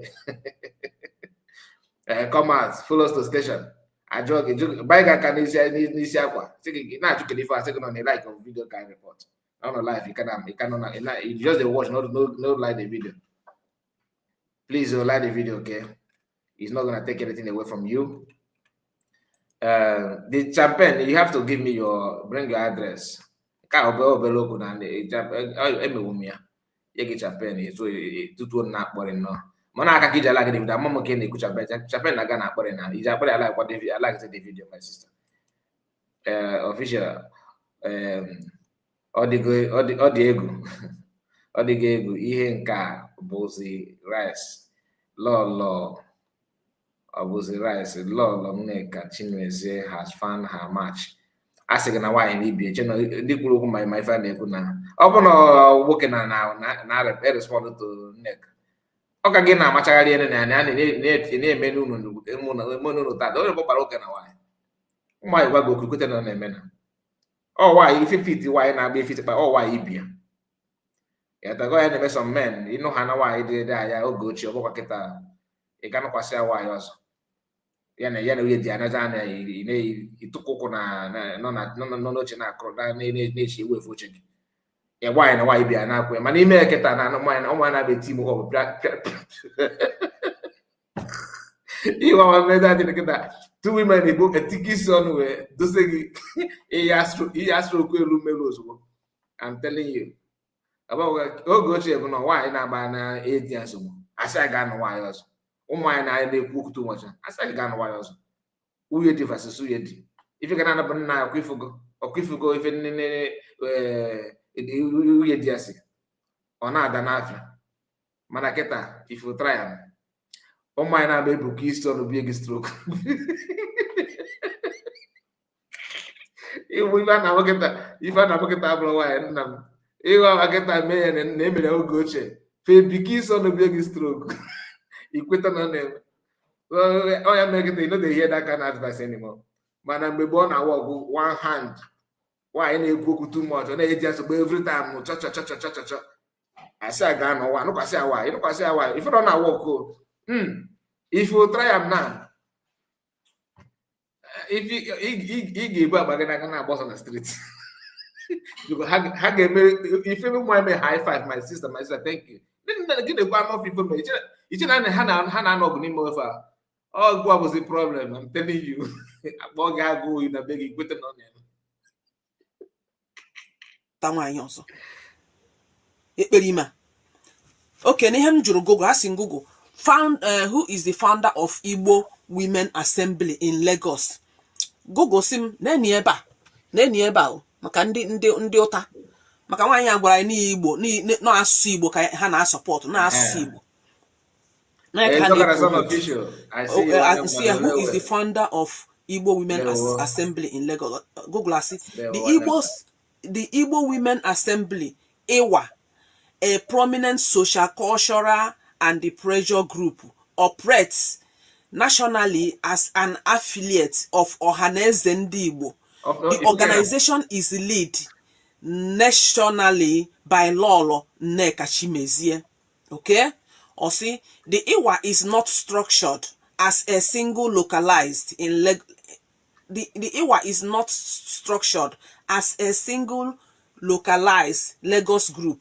Rather, its members in the southwestern region coordinate under the broad national and the state chapter. See, the group is highly active in advocating for Igbo community interest in Lagos. If we are here akwando Ohaneze, mana ha ji asụsụ Igbo emegharị anya sị na Igbo no asụsụ Igbo ka ha na-bring the back na achọka Igbo kwuru ka ọ ghara ya na shi ya. Mmechaka mpelu n'ebe vidio nwaanyị ya kwukwara no politics.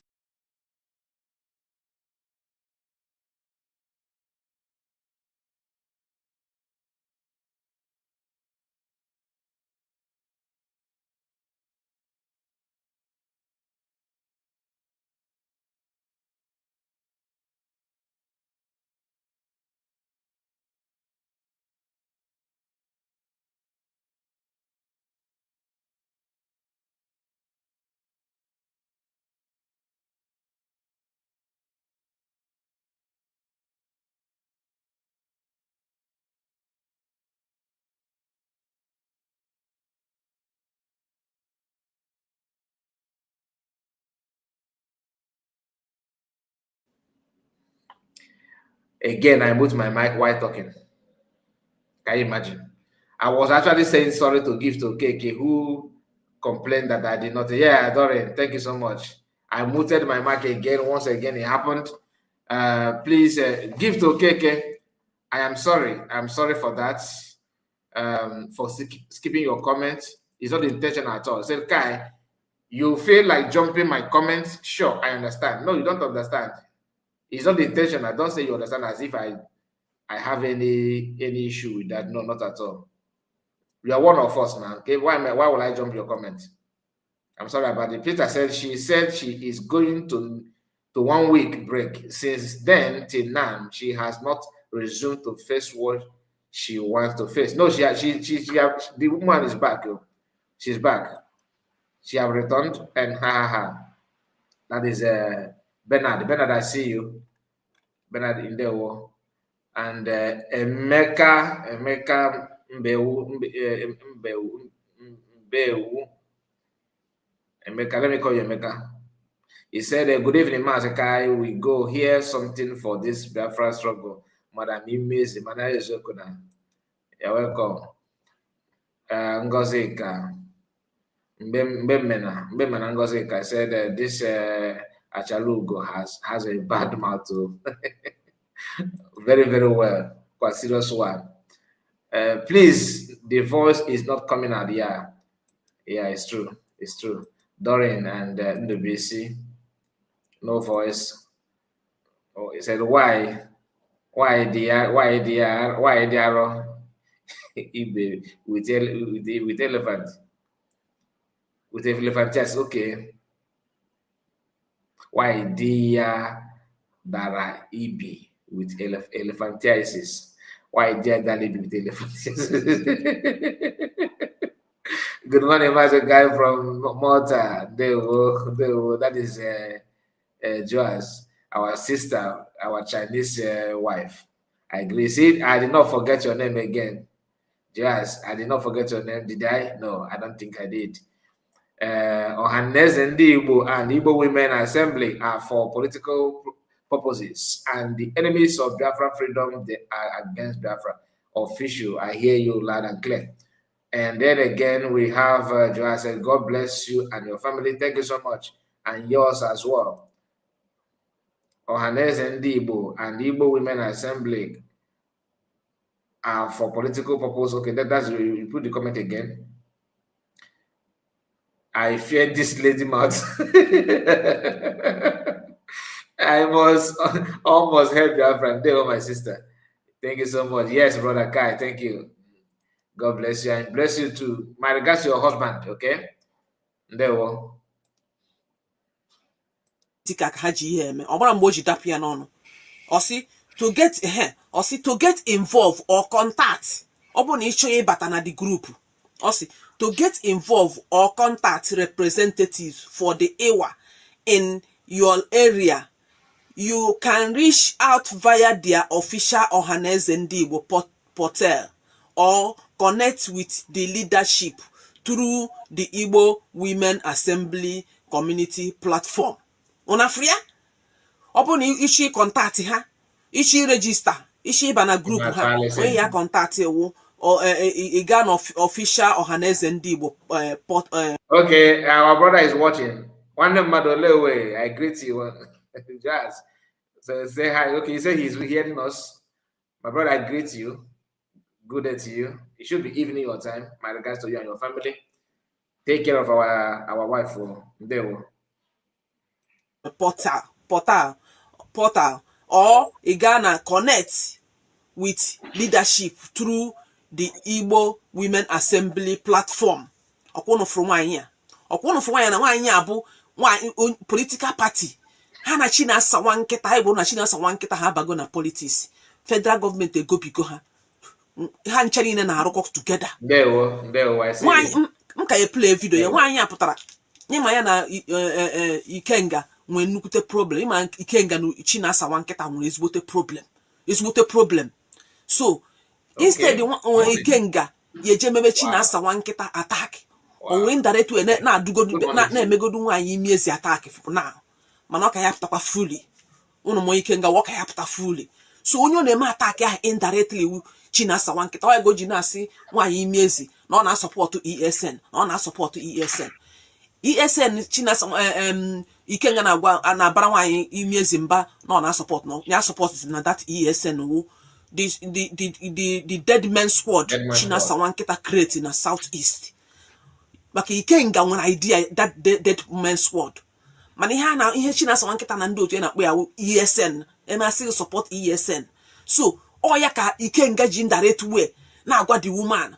Now, why you just support to ESN? Why you just support to IPOB? Okuno mana IPOB, Chinasa wanketa no na IPOB. Okuno mana ESN, Chinasa wanketa na advocate support ESN. Ngwa ju onwe aju, why Ikenga ji ame Nwayi imiezi attack. Na agba support ESN, na support IPOB. So, Ikenga na do ihe ahụ Chinasa wanketa ka ọ chọrọ imepe chapter ya. Ya ko ji asia nya support is na that ESN no na ewe iwe oya ko ji agba the woman saga if you get so ESN na ha na ekwu okwu ya wo ESN Mazi Nneka no ESN Mazi Nneka no na south east na arụ ho ha ọrụ n'ime bushes na nke Ikenga na ekwu bụ nke o ji egbu ndị mmadụ na Biafra land that is the dead man squad but ihe Chinasa wanketa na ndị otu ha na-akpọ ya ESN mana aha ha wu dead man squad o ihe a na-akpọ ya na south east so o ya ka Ikenga onye oshi na do ha na do Nwayi imiezi na asị ya support zina anya support zina na IPOB so ya na Chinasa wanketa nwere ezigbote problem maybe ego anazi abịa anazi akwụ ya ụgwọ maka na akwụ Ikenga ụgwọ maybe anazi akwụ ụgwọ ha ma ihe na-esere ha ịmana agba m last 3 weeks na nnupụte ha na-ese ezigbote okwu ndị ha nwere problem within their camp last month ka m gwo na last 2 months last month again kwukwu ya tudo na-emepugo n'anya jụọ na onwe unu why Ikenga ji ateme Madam Imiezi attack and all the rights of Chinasa wanketa ha share that program Madam Imiezi mere wee mee Ikenga attack o ji wee reply Ikenga back kpọọ Ikenga na ogbu mmadụ ka ọ bụ na ọ naghị egbu mmadụ ka o si wee na-enwetacha n'ụzọ niile adị na ihe na-eme na Biafra land na Ikenga na-egbu ndị mmadụ na Biafra land ono nwe squad na-egburu ya men rights of Chinasa wanketa ha share ya ha niile share ya Ghana their platform ya afia Madam Egechukwu Eze Darakula ma Patrick Ikensi Austin ha niile ha share ya ha niile ma ga ha ya na bia fearless evangelist ha share that program that Madam Imiezi mere against Ikenga Paris Ikenga ya jụọ onwe gị ajụjụ gịnị mezi ha ji share that program oye DOS atụ na platform so if it's an ebe ga-abịa kwuo ọ bụ ị ga-abịa comment ọ bụla ebe a onye DOS ọ tụọ na n'ifokwu abụrụ akọd iche na family abụrụ ọ Biafra abụrụ akọd useless fools gossiping ọkwa ndị ji asịrị mara na ọkpọ mmadụ look at you just hear yourself pure DOS member ọ tụọ na I don't have that for you. Okay? If you think that is gossiping, no problem. Enjoy that. Ha nwe problem na their camp. Mana ka I continue ihe bịa. Madam Imiezi resume goro, I'm coming for you. Nke ago ka megoro very short clip post go to first because I had to more busy this time. I'm coming. Okay, ka I play kwa another ihe anwa. Ye play go first ihe okwu ka I play second one. Ngwa. Agenda and what they do. In fact, I think almost all the groups were kind of political parties, an honest of political parties, but they use Igbo as a platform, to create this group to attract government interest on them during elections. So I keep on drifting. They use Igbo to attract people. Igbo hana siri ni Igbo na hana no Igbo no that women assembly not for Igbo ni hana remember na bring back our asụsụ Igbo our language if you na ekwu ebe say na eji that Igbo we na attract government if ya ndị politicians ha chọ ikpo nwa ha ọhaneze ndị Igbo women mana una fuge body na gogo na no ọhaneze ndị Igbo nwekwa that ihe anọ ha na-eme mana nke ụmụ nwanyị if ya nke Madam Imiezi wu onye isi ha president ha Can play. Let me take it back again. Go no. Agenda and what they do. In fact, I think almost all the groups were kind of political parties, an honest of political parties, but they use Igbo as a platform, to create this group, to attract government interest on them during elections. So I keep on drifting from place to place while we continue to grow our little Igbo language. And then another. Unafka, this woman say wundi buy. If we na put one ya no ihe awu interview emene na Biafra radio Biafra or na radio Biafra TV. Today, ihe interview emene unafia na pia no all the carried away there. Ona emesi nkwueri. Even o ma mgbe ihe aji apụta no chefugo no nwere ihe no na akpari Maazị Nnamdi Kanu. Na akpari anyị nwa followers of Maazị Nnamdi Kanu. Oputa na akọ ihe ọ na akọ na o mara mgbe o ji pu ya n'ọnụ. Okay, since you want me to have your time, let me give you a little time. Aburi Accord. Church and gossiping against each other will never restore Biafra. Lobbying superpower countries such as US, Russia, and China, the viable way to restore Biafra. Sometimes I mistake Ogenkere group and I mistake Ogenkere group. I mistake Ogenkere group and the US. You can never skip escape these two. It's either your Ogenkere group because Ogenkere group is DOS modernized. Modernized in a different way, with a different how do they even put it? New wine in an old wine in a new pot. Old wine in a new pot. So I can understand, but it's unfortunate that you misroad. Okay, you see, you are not committing fraud, but be careful to avoid kicking you out. Okay, what are you doing? Because if I ask you something, no, you are not going to answer. Or they take it time and reply. Since you say church, gossiping against each other, and you don't know that what you just said now is also gossiping. Give us solution. You don't have. Okay, you don't have. And somebody told you that here is not, we don't rehabilitate people. Here is not a rehabilitation center. So put yourself in a very good chain. Respect yourself, okay? If you want to tell us a solution, please go ahead and let us learn from you. Mazikai, good evening. That's from Mabel Igwe. I greet you, Mabel. Good day to you. Peter, Aburi Accord, what have you done exactly in this struggle? New recruited saboteur. The new recruited saboteur. Rebrand DOS. I'm telling you, we're very refurbishing now. We're very refurbishing. I just Mama, would we have anything? I quote a surface says, will I on the surface somehow? Now, the way he presents this his statement is like he is in the I'm neutral. No, he's not neutral. He's not neutral. I can assure you. He's not proud of his maybe the way he fall back. In the US now, they were more aggressive. That's why I feel like it's Ogenkere. If you challenge them for one occasion, that's not the fact. Find out one because they are not informed. All of them, they are not informed. If you throw a challenge to them, they will file. They don't like argument. US may even still to drop a link. If you catch a fire now, go go you shit about 12 battery. Touch and 12 battery touch. You war sinaya. Gawa gather bawa one place aga. Ona chaka say ko kebara noya.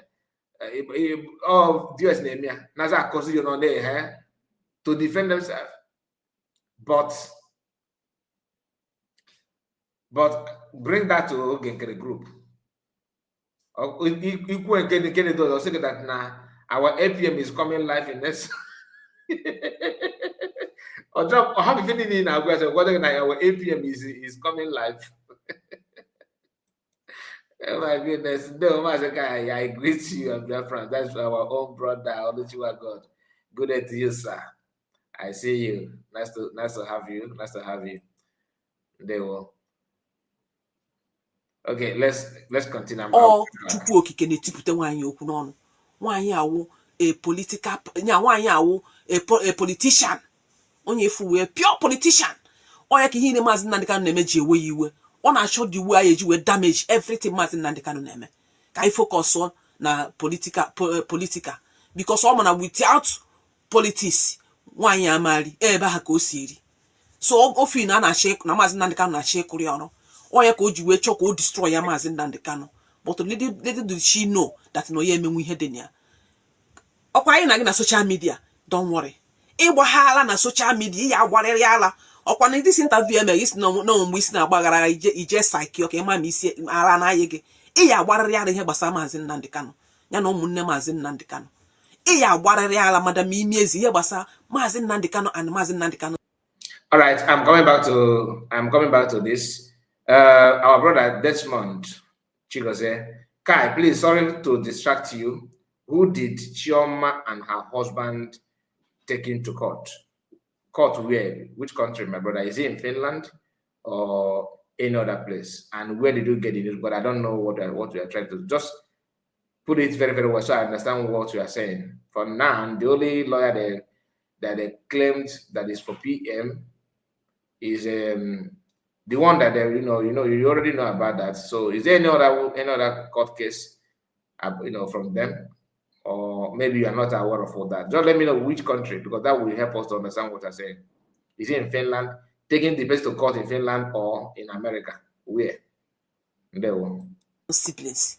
Must wara na social media. Group nke na-eme ndị na-akọdet isi iwu president ime nwe die ikpahapụ die mabata na IPOB mabata na DOS mabata na China sawa nkịta social die hapụ your own group iji na-eme advocate ihe isi n'ọnya ka ị na-eme mba ọ na nke IPOB ka ị batara ebe ego dị ka ibu ya ego ka iji eme farm ahụ gbukwa ego die nwadi ọhụmụ gbukwa ego die asị m ijebeje ya adịrịghị mma ị na ọma adịrịghị mma Chineke ya bụ ọnọkwago nwaanyị ebe ị pụta wee hụrụ ntutu tasị na ọnwụ na ihe dị na Maazị Nnamdi Kanu na omemino ha n'ihe ha hapụ aka ọkwa gị you will see what you do yourself. Can I play the last one? This. Yeah. Wait, I'm just hearing that Ogwejofo. Is it a breaking news? Is it in America, Maryland, sir? I have not. You guys are the one telling me that one first, so maybe I will research about it. It's a good news to me. But they're taking Ogekere to court. It not go too good though. It not go too good for Ogekere because I swear Ogekere committed a lot. Now one more, I say that now. They need to wake up. Man, if you everything on one, anyway, make I not go talk. I will see the news first. I want to understand but I want to understand it. So honestly, you are the one that informing me for the first time. I'm not aware of it. Court in Maryland and America. Okay, that means they are taking Ogekere to court. It's not too bad. It's not too bad because anyway. Let's focus on the program. Thank you so much. This is the last one. Get into myself and my husband, we've done everything together. Traveled. Story. Myself and my husband, we've done everything together. Traveled together, go to church together, and everything. So with this, I knew it's going to take me away from him. So we discussed our relationship. He gave me his support. He gave me his blessing, and I started traveling all over Southeast. I in fact, I started moving around to see any group I can, fall into to carry out, to continue this campaign of unity, campaign of promoting our language, because I had this vision, which told me that your language you are going to lose your language, and I said it's impossible. Ndị na-protect language n'ezie n'anya ụzọ o si amị ndị mmadụ ego ụzọ o si anakọta people ego scam people. Look at you. Okay, I have not checked on DPM this evening, so I will do that later. After the program, I will go through that. Honestly, it's not, you see, that's why one thing about DPM. Chineke like a guy na agwacha uye this man Lee Edochie, that second wife yes na but only akọ go on social media na Chineke like a come. Okay, Kenena made the program earlier. Okay. I will go through it. I will go through it. A lot. Maybe I will run it together with a meeting. Okay, hard. I promise you that I will do that. I will do that. It's okay. That's a good news. That's a good news. No man, this job banyere ihe gbasara this politics obanye maka politics ka obanye. Oh haneze woman ko na lead your haneze women. Oh man o yesi ya na di okwu ihe okwu die. Ya we si die na man o yesi okwu ngwa ya divorce ya ka onuta nwaanyi ozo. Kama o ya agwa anyị no nwaanyi a jere enyi die best friend die nwaanyi je jagari ike. Die we chọpụta we ruo ya ọsọ. Mgbe ka m gwara unu ebe asị unu na nwaanyị ya na di ebi ho first husband ya chụrụ ya tichicha ya tie beyond repair. Tụpụsịara ya ngwongwo ya niile n'iro. I said, but right now, Adochu is saying is our DPM. If you remember, he got check. DPM is not in Maryland. So if you want to sue DPM, why Maryland? So it should not be and why Bryce Nokoma don't have right to sue DPM. That's number one. There's no he don't have the right. Not even Chomo Koma, they don't have the right. Even if the one though for Morgan Kerry. I don't know what I should know for to be honest with you. Because PM said nobody should go to court. So they are undermining what PM said. You get the point. So I don't know. Like I said, I would like to read what DPM post. I will go through the DPM post. Then later, if I have anything to say, I will say from my own understanding. Okay. And again, there's an audio. There's audio meeting held by Ogenkere. You know, before Finland Convention, before that declaration of Biafra, Ogenkere, then PM has been taken, okay, and Ogenkere called for cabinet meeting. That cabinet meeting, I have this message for almost 1 year now. And I have not played it out. I'm gonna play it. I think this is the right time to play that audio so that people will hear. I'm going to play it maybe tomorrow. Anytime at all, I may do that. I will play it maybe together with this one or maybe in a separate video. If I see that this one is, let me understand the case first before another thing. Forget about Atocho. What you should do about Atocho, find out her birthday. When is her birthday? Then you can send her birthday gift. Go and buy handcuff. As package it and send it to her. Kochi no weird because Alan and we are too much. Or the too much, way too much. Anyway, let's continue. But I thank God no snow after today. Makande na sim o na mana okay evidence nka. Before ngwo ni ihe ana ma dishon ihe nnekwu. Ifuru onye ifuru nwanye ifuru utu akọ na amagara asi no utu akọ no ewe word woman. Na ewe word woman. Utu akọ na amagara na esugari nwoke n'ike ndị politicians. Na amagara osi ebe o na Sokoto, o mana je Kano, mana je Lagos, mana je Abuja. O na eje visit si ndị na service we kara nne we mu ho nna. Ine ifu na ya na ụmụ ya bi na bie. Owo na ụmụazị nwere nna. At least ụmụazị ahụ no ha eje meet papa ha. Mana oge ọbụla ịpụta ọ na-eme video ya afụrụ ha na-agagharị n'akụkụ ya. Can you see onye na-abịa weta Maazị Nnamdi Kanu ọnụ? Nwaanyị lere ugwu ya. Nwaanyị dị useless. Nwaanyị na-agbara banko. Nwaanyị na-eme nwoke ọbụla ọfụrụ ọchakwụrụ ya. Wanya ka o ji wee pụta wee je ebe Uchechi nọ. Nwanza Uchechi nwanza wee je gwuje ebe ọ nọ wee dọpụta ya. Ha na-abụ wee ghọọ best of friend. O wee gwe ihe ọ ya na-eme. Iji go ya kpọpụtakwa nwaanyị imi ezi. ka m na-agwa nwaanyị ime eziokwu ka m na-agwa gị Uchechi okwu ka m na-agba ya ka m na-eme ya ata ka m na-eme gị nwa ata because ọ gị nwa nwe onye kpọpụtara nwaanyị ọ your spokesperson ifuru ya unu na-ebiwe world life ndị nụrụ di unu na-amagharị na-ama ka uzie ihe fụkwa unu ụka sị na di unu ahụ na di unu anọghọzi ndụ ka unu na-amagharịzi with politicians ọ ihe unu chọrọ mana nchichi ya ebi unu na-abụ n'imi nchichi asị nchichi ya ebi unu na-abụ n'imi Chineke ya akpụ unu na-abụ ọkụ eche ọjọọ niile unu na-eche Maazị Nnamdi Kanu ọ ya backfire to all of you ife unu na-abụ Uchechi Chinasa nwa nkịta Madam Imiezi na the gangsters especially Chinasa nwa nkịta Madam Imiezi Uchechi ife eche ọjọọ niile unu na-eche Maazị Nnamdi Kanu ọ ya turn against you people unu na-eche Maazị Nnamdi Kanu unu ya ebu ụzọ wee nwụchasịcha Maazị Nnamdi Kanu ya nọ ndụ na anwụọ emebere ya ọnụ unu na-echere ya nọ ya nọ na prison nọ ya apụtazi very soon unu niile ya na-akpụ prison nke unu don't worry America abatago into the matter so I'm happy and I know all the followers of Maazị Nnamdi Kanu are happy too jee kwuo n'ụdọ ka unu nwụọ Maazị Nnamdi Kanu aka ya dị ọcha ọ ya ma ihe ọbụla ihe ọ na-eme for long time ọ na-aga n'usoro look at Maazị Nnamdi Kanu America mention aha ya Trump anọ na maka Maazị Nnamdi Kanu Trump ma Maazị Nnamdi Kanu case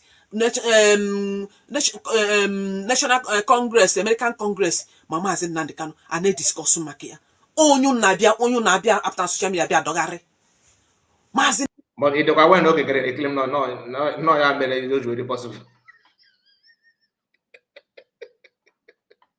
ona ga watch the DC may or possible Nnamdi Kanu ka unu na-apụta na social media Madam Imiezi Uchechi Chinasa nwa nkịta ọ ya ka unu na-abịa adọsasị na social media unu chee na ya hapụ unu ọ na-work Chinasa nwa nkịta for you jisi ike na-egbu ndebe anyị iko nke gị na-abịa iko ga-eju ego ihe na ahụ igbu na Biafra land ma ndị ji ejima wee gbu ma ndị ji ka aha na-akpụ ya oke gịnị ka a na-akpụ ya ha ncha niile ahụ ọ ya backfire ya emego 38 May anyị afụghọgụ igosighi ofesi gị igosighi ebe unu mere 38 May igosighi ebe ndị Kuwait mere 38 May shame on you na onye na-eweta Maazị Nnamdi Kanu na-echi na-asa nwa nkịta na-eweta Maazị Nnamdi Kanu ya bụ nna asị na Ojukwu dị lọkị na fa itop the ikorobịa oge na akara ịgbagbu ya ndị dị afọ na-egwe na oke ụmụ mba anyị na-akọ ihe Ojukwu just the very lucky Bianca Ojukwu should go and thank her chi that Ojukwu need to be sentenced. Uchechi receives condolence message from them. If you not we can show your face. Operation show your face. Chinasa nwa nkịta imani we man show your face. Here show your face. In ezogari if the man now start 30 men ndị mmadụ emezie 30 men gị wee eme nke gị nwa as if na ọgụ nwa na announce imere ka eji wee mie why na Maazị Nnamdi Kanu onye mere ka 38 men every year 38 men onye ọbụla amarago Biafra si na amarago na 38 men na na-eji ya nọ n'ụlọ so unu nwakwa burukwa ihe kwu ndị Brazil bịa si na Brazil recognize Biafrans na every 38 men na pass go the law na the law adigo na parliament nka ngị wa Chinasa nwa nkịta ishiara ya Lion Man shiara unu niile ka unu ha unu niile shiara ya ebe a ka ndị otu oge nkere na wee buru ya no DOS bife gara dị iche na ọbụla USB okay ebe a ka fa na wee buru the thing okay I will verify it ka a na-agakwa n'elu legislative bụ applause ka ha nyere unu aka ka akụrụ ofu onye kodoro aka ahụ sef asị no applause so nso ihe kwuru ebe a na-emere enyere unu applause akụrụ unu aka on 29 mgbe na-ajụ unu this Heroes Day Biafrans 30th May ọkwara 30th ka na-eme mana ọ na 29th ka unu si na eji unu butere ebe edere 29th of May na site ọkwa 29 mana 30th how come ha ji wee dedezie ha ji parliament ji post onye na 29 unu si na recognize Biafra nothing like that na Google ajụrụ Google recognize Biafra na Brazil na 30th of May every year. Na aga na eme ha. Ha si no. This Brazil recognize Biafra on 30th May. Unu ptabras na go wunde mmadu. Why not a friend? What and if I have about grammar issue need to stop many people. I don't think that what to me, what Brazil said is not that they're recognizing Biafra as a sovereign nation. They did not say that they're recognizing Biafra, that they will be, that Brazil will be observing the 10th of May. No, they commended that what for you guys to come out and do that is good, and they reminded everybody, the world, the effort, the correction, the should I say togetherness, the role they played during that the 1960s, 1966 to 1970, yeah. So go and read it, you understand it very, very well. It's not about the recognition, and that what Brazil did is very, very, very, very remarkable. It's not easy, okay. And let me just end it here. Like I said, it depends on what you can interpret in your own way. And the two I can go to abari beno. On a Senate, on a legislative. Maybe a friend they to amazing Nandi Mania or a friend de mania. For example, when your man bari boramazin cano, maybe on the village mania, Aquariasia. Example, he had Gemena Brazil can now go. Jewai Apari Bessia, I name 30th May, this and that and that. Ngwa, the man appreciate, and maybe you're just an assembly. Mana haya had the man no many here announced an assembly in Brazil.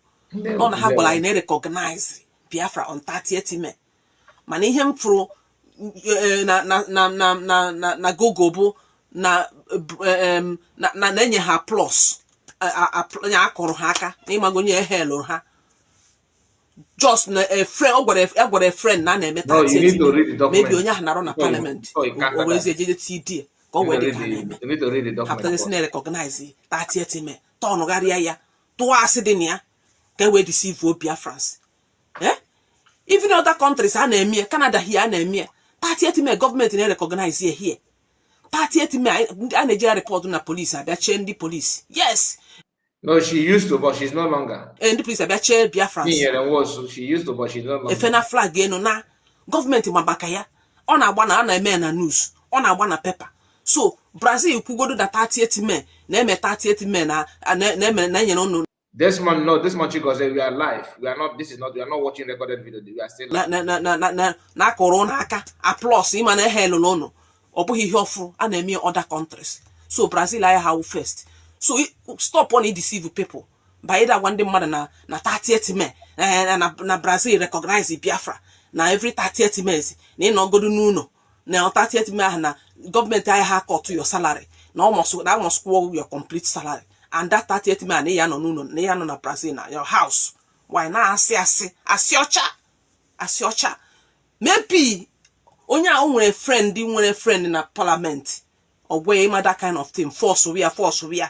Onya jesie kuoye ba o kene ha ima goto na se eme 30th May ana ekene no yota go nu jisie ni ike nka ogwuchakwa ha ton na pass ya na law na Brazil a pass gear law na every 30th May.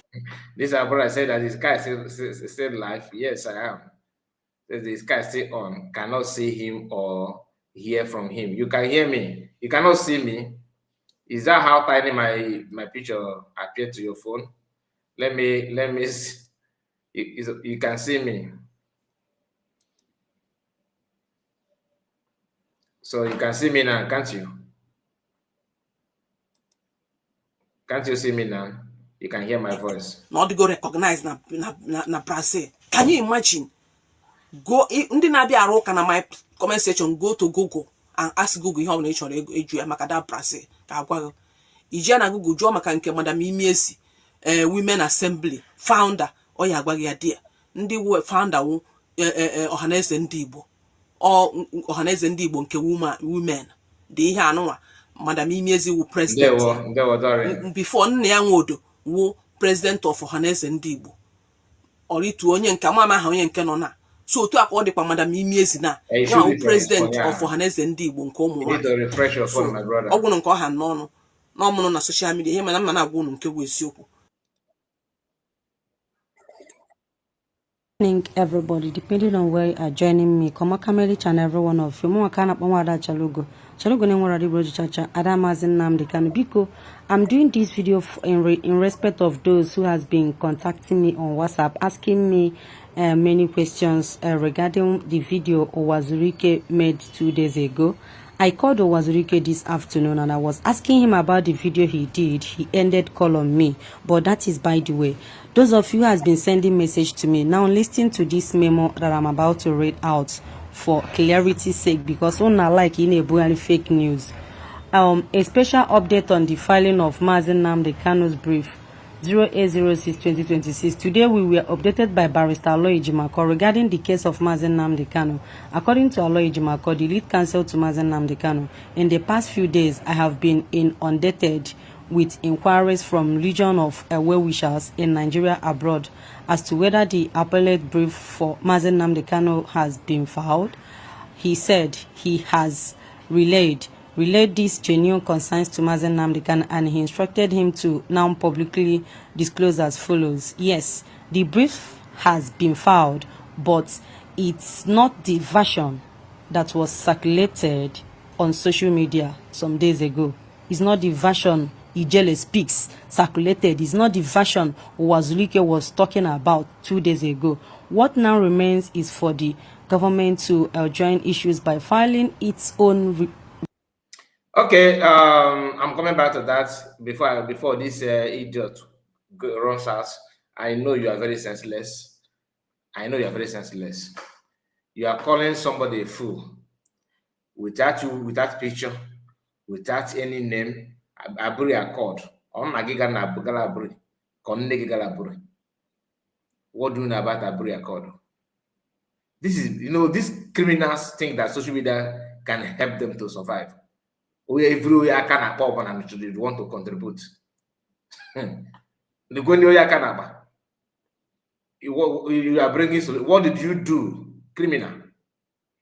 You want somebody to go and bring Biafra for you. As a man, you're a man, no?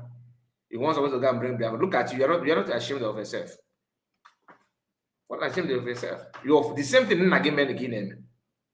The same thing. Look at this. These are not. So you know how to spell fool. You say I should read the bottom paragraph of my statement. Why will I read stupid message from a fool like you? A retard. Your father couldn't do anything. Your grandfather didn't do anything. You are here also exhibiting the same useless life. You are just a matter of occupy space. What is your contribution? What do you even know? What do you know that you want to talk? If I drop link now, you can't even follow the link and come and tell us what to do. Yet you want to contribute. Is it better? Can you tell us with your voice that which you claim that you wrote? I'm Otaragankosi. You don't even know. You don't even know your left or right. Yet you are advising.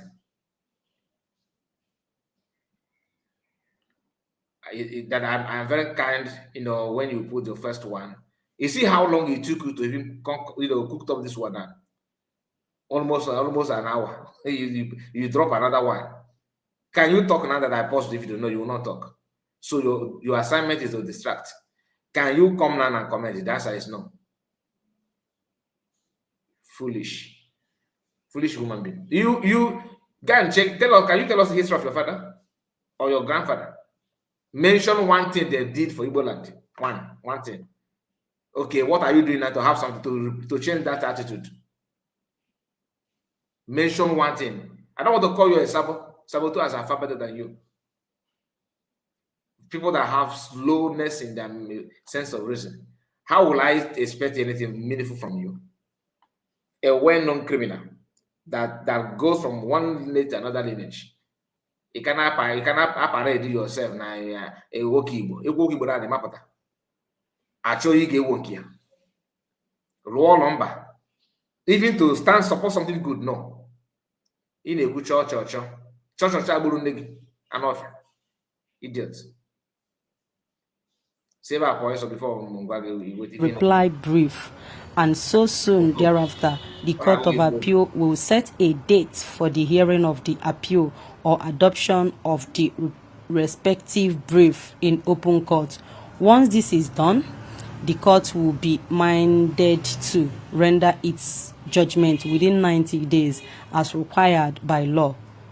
Okuna Nugena, ko people tomorrow na say na sentence Mazen Nnamdi Kanu to death. Na menenka men cause bikono our people always visit the walls and the pages of our leaders, lawyers for for benefit of doubt. Because always visit their pages. Kima nke na because na for that's not how bundeji information now.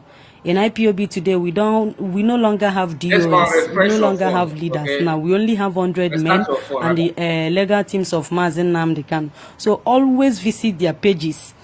Always go through our press release. Visit press release. Go to our leaders, lawyers platforms, and also listen to 100 men. I don't know why you people are jumping up and down. Ike messages are wugonum. Emekatakonen disable my social media messenger. I no longer receive message on Facebook. Mwa disable ya chozimia. So nobody should send me message again on Messenger or on Facebook. It's not going to go again. I have disabled it. So Bikonu, do the needful. This is the same thing I am doing. I do visit their platforms. I do listen to them. I do call them. I do make some calls to make some inquiries and hear from them and all that. So Wanzurika, I called him today to make sure that Noku is not near Pota. He ended call on me to show you that now, although serious of what he said, that man loved to exaggerate. Owazurike refused to be responsible at his old age. You don't need to make excuse for him. If I may advise, everything he said that because to me, I cannot exaggerate him. I understand that some of you will like to do that, but I'm sorry. Judging by what happened in Finland and the link up between Bianco and him, you cannot deny that he's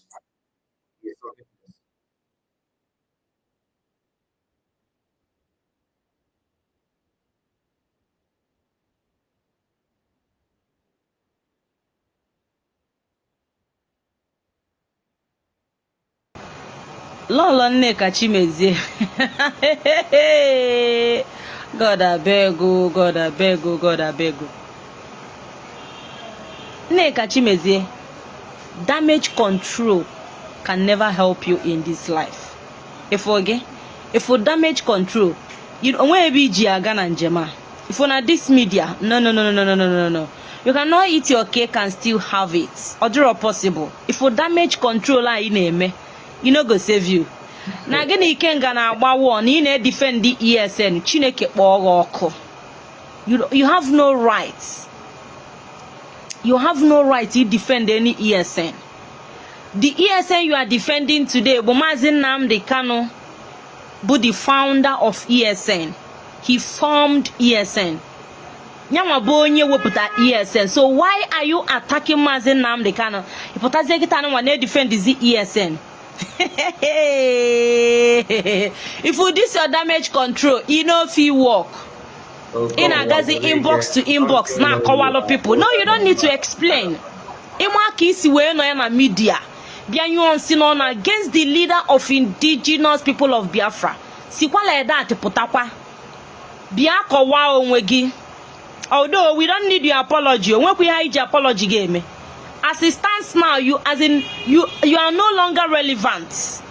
Obuhanya ija fubugu mbeni galagi neme women affair ka ijizi we na afoge na it's no ge amamihe na azazo amamihe na represent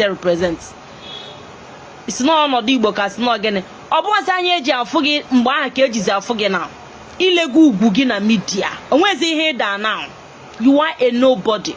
If you damage control anyị na-eme you no fit save you.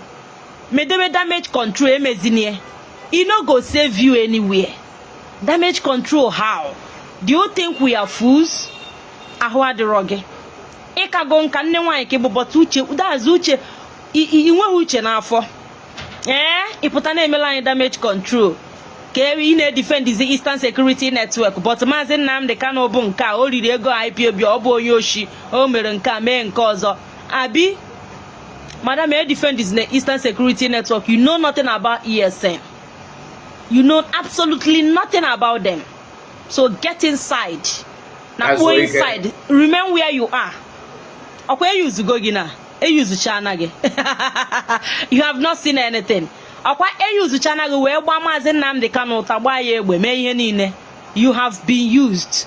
Abone mana malia today ne use onegi. E use Gogi. We made their aims achieve. Those people that gave you peanuts money. Sigun Nelebane Manda. They have succeeded in using you. And use Onega against Maazị Nnamdi Kanu. Maybe gone now. Maazị Nnamdi Kanu put that tomorrow, madam. It does it applying a buying. Because when anybody get recognized as a Nwa-Ada Igbo, as a Nwa-Ada Biafra, nobody will recognize you. As it stands now, you are a nobody. So Kiji kwanoge na kina agbagu Hausa. Only damage control no go help you. In a damage control, as in like seriously, really, it's or not. You hate Maazị Nnamdi Kanu, but you are defending ESN. Who found ESN? Who is the founder of ESN? Is it China Sanworu? Or you find Kochike Dozim? Call these people who need Jinjage. Or call your paymasters or how about the founder of Eastern Security Network, madam? And I do use onegi. Before you are now regretting, right? In a regret here. Don't worry, no problem. No, we are fine. We are fine. Like we are cool and we are good to go. But you will learn the hard way. You learn the way go already now. In a gazina inbox to inbox na ikowalanda ke take ya easy on you. Ikwu na ibega ajugogi. Ebe nulu di joge. Umunne go jogi na ajugi ke ihe Maazị Nnamdi Kanu megu. Onwe good answer inyere. Kete na agagalizina na damage control. Keep Eastern Security Network out of your mouth. We don't want to hear that name from your mouth again. You know nothing about them. You don't have no business with them. When Maazị Nnamdi Kanu set them up, you were not there. So you have no right to defend them or anything. And you need your own help. And you need your own noge. Nebe our ESN no. Ikenga like anya tagiba. Ikenga knows the truth. So stop fighting Ikenga. Making it to be look as if you are defending ESN. We don't need your help, madam. Get out. Go to hell with your help. We don't need it. You want to go? You have been used. My joy about that name chana use Wogi. E use go against the man EJ Sokoto Jefu. Mbuluna Sokoto fu Maazị Nnamdi Kanu. Maazị Nnamdi Kanu opalego. He welcomed you with his whole heart. With his whole heart. Maazị Nnamdi Kanu welcomed you. That is the oweluga ase 1 year. Weluga ase 1 year wine. That is onwe otosi we pasara agwa de balanga. He welcomed you. Today, gonna your conscience name. A potassier totally destroying our social media. Mbije na Sokoto Jefu Maazị Nnamdi Kanu opalelege. Opori o discharge ege. Osigoga afunia. Onwoku ojo ogwage. I'm gonna end this one now, and finally, let's hear because of Uchechi Kanu, Nneka that have something to say about that, and I'm gonna end with this one. Very important. Alive. Forget about her pretense. Now listen. Uchechi is working indirectly with federal government. Inano? Yes. Okay. Yes, you can see it. So, Uchechi, you posted something today. You said, "Oh, we all should join hands to be calling of release of Maazị Nnamdi Kanu." And I'm asking you, the people you are talking to agitate for Maazị Nnamdi Kanu release, is it the people that you called flying monkeys, or are they the people that your group that are insulting Maazị Nnamdi Kanu, calling him all sort of names? Your group are insulting your husband, and you have never come out one day to caution them, to tell them to stop. All we are doing is for you to see that Mazi Nnamdi Kanu, federal government buy him. All of you pressurizing the federal government to buy Mazi Nnamdi Kanu by sentence him to death. You guys think that, I know that you guys are happy now about what the federal government said, but Chukwu Okike will disappoint all of you. You see all of you that are gathered, making calls, pressuring federal government to sentence Mazi Nnamdi Kanu to death. You see all of you, Biafrans are watching all of you. And all of you must reap what you sow. Mazi Nnamdi Kanu will witness all of you death. All of you. Mazi Nnamdi Kanu will be alive. And all of you will be buried. I can assure all of you castigating Mazi Nnamdi Kanu. You have never one day, Uchechi, come out to caution your group.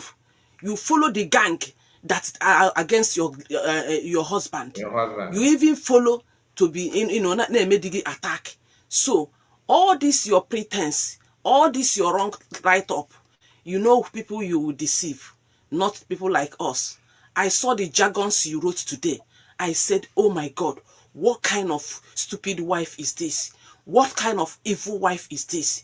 So, you are wishing your husband to death. You are wishing your husband death so that you will use the name of Mazi Nnamdi Kanu, the name of Kanu's family, to be getting, contracts from federal government. Of course. Ina na politics wanya. Iji wanya na ariba na politics. Ko ye mobuze na ha gbuo Mazi Nnamdi Kanu ka federal government nyezie appointment ka igozie Bianca the second. Why his idea na eme here? Iji wejekwu with ndị DOS. Ndị SDOS will now work against your. Oh, Bianca ko ne de na ya. So Igbo Mazi Nnamdi Kanu be prayer answered. Equal as equal. Man is equal. How can you just make it to make sense that somebody that is calling for your husband's head is what you are emulating? You got in the midst of them, this man or them already never. That many US na you husband, so that obu ha na federal government maka imago uchi agwago unu na ya pa ya, but Chukwu Okike akarị ọnụ. Now that America have come into this case and we may fear again. He had plan on from beginning. No, you may now work with SDOS, now work against your husband. Then indirectly you're working with the federal government so that open have finally buy your leader because any good assurance. No, you know life imprisonment. Obviously, no life imprisonment. Then he may you. Isabazie Mazi Nnamdi Kanu. You will see here na nazi when any contract on we can Mazi ambassador of Canada or ambassador of America. Or he need the way he in ede. Manisha na haye na Mazi Nnamdi Kanu haye sentence here life imprisonment. Now America bata go into the case. Federal government at all Nogaria season on life sentence to death. Thank you so we are watching. That's a very good prayer. Chukwu Okike will never allow that to happen. Instead, it will happen to all of you. We know your plan. I am a plan. Uchechi, I am a plan. I am a plan. I am a plan. It will join. It will not Jezebel. It will Jezebel. I've never seen a woman wicked like you. Why you not a bedie away to for 5 years and Opi Kwegu and I work with his enemy. Ono na bombo ko ono funa sentence Mazi Nnamdi Kanu life imprisonment. Okay, sentence here because all death couldn't wish. Federal government disappoint ono when you life sentence life imprisonment. Now ona wa asiwakwana udele wonye buzo we raise here since last 2 months mgbe kutebe do ku imeri or this appeal or 3 months ago. Osina Mazi Nnamdi Kanu nwa ma appeal no sentence to death. Ndi otu ga eburu ya Chinasa Nwankita kwuru ya ka ha ndị media rat ha kwurie the same thing the same tone ka na dance. That means they are working with the federal government. Today he ha kwuru 3 months ago. Today federal government emego ye implement season na ye sentence Mazi Nnamdi Kanu to death because of what? Maka na asi anya drop obia froju asi Mazi Nnamdi Kanu na asi na ona ga ego rie okwo ofegu na Mazi Nnamdi Kanu na aka ya dosha no bi edosha that he meant well for us, no freedom ko bịara ịchụ anyị. Ọ bụrụ ọ nara achụ freedom ndị na-ezu iru ezo, ndị faceless. Okwodogo unu n'anya na Mazi Nnamdi Kanu, yes, look at he meant well for us. Federal government warrior ya drop agitation of how say okay, don't go and make appeal. Mazina na no meya high sentence here to life imprisonment. Mazina kwechiri that appeal na submit gi already. Federal government na threaten here with death. See am where je withdraw kwa the appeal. Mazina ndika no kwechiri. Mazina ndika you dike. Ima ha akporo ha ma dike o ihe wu. Agu Biafra ka ewu. O gi na Biafra, o gi won na Biafra no ndu ta do today. O gi na la Biafra no in peace today. Na Fulani wa put high. You see? To do na Fulani Mazin Nandekano ni na ekusi nso okwechiri no ebe ono. But all of you castigated him. Si no na go federal government ego. Oh no nka no na choose ka opota. But today the same federal government is threatening Mazin Nandekano with death. On nya submit on that file of court of submit the file. Maka case ya reverse. What the submit ye na Nneka can threaten again that you should go and withdraw the case. So all of you know which Mazin Nandekano to death. Unu ni ya nwado. Mazin Nandekano ya bia bury ya ono. And otu akwa ya digide na ha chukwu okike abiama. Ise aham kabo Njideka na Canada. Thank you. All right, so we have come to an end of this live broadcast. I appreciate all of you that joined me, and I thank all of you in the comment section. And most especially, this our brother that super chat. Thank you so much, and all of you that like the video, that started with us, and until now, I appreciate you. Thank you so much, and God bless you all. God bless you all. Asatina, Ndewo. Thank you so much. See you again tomorrow. Good night to you all. Bye-bye for now.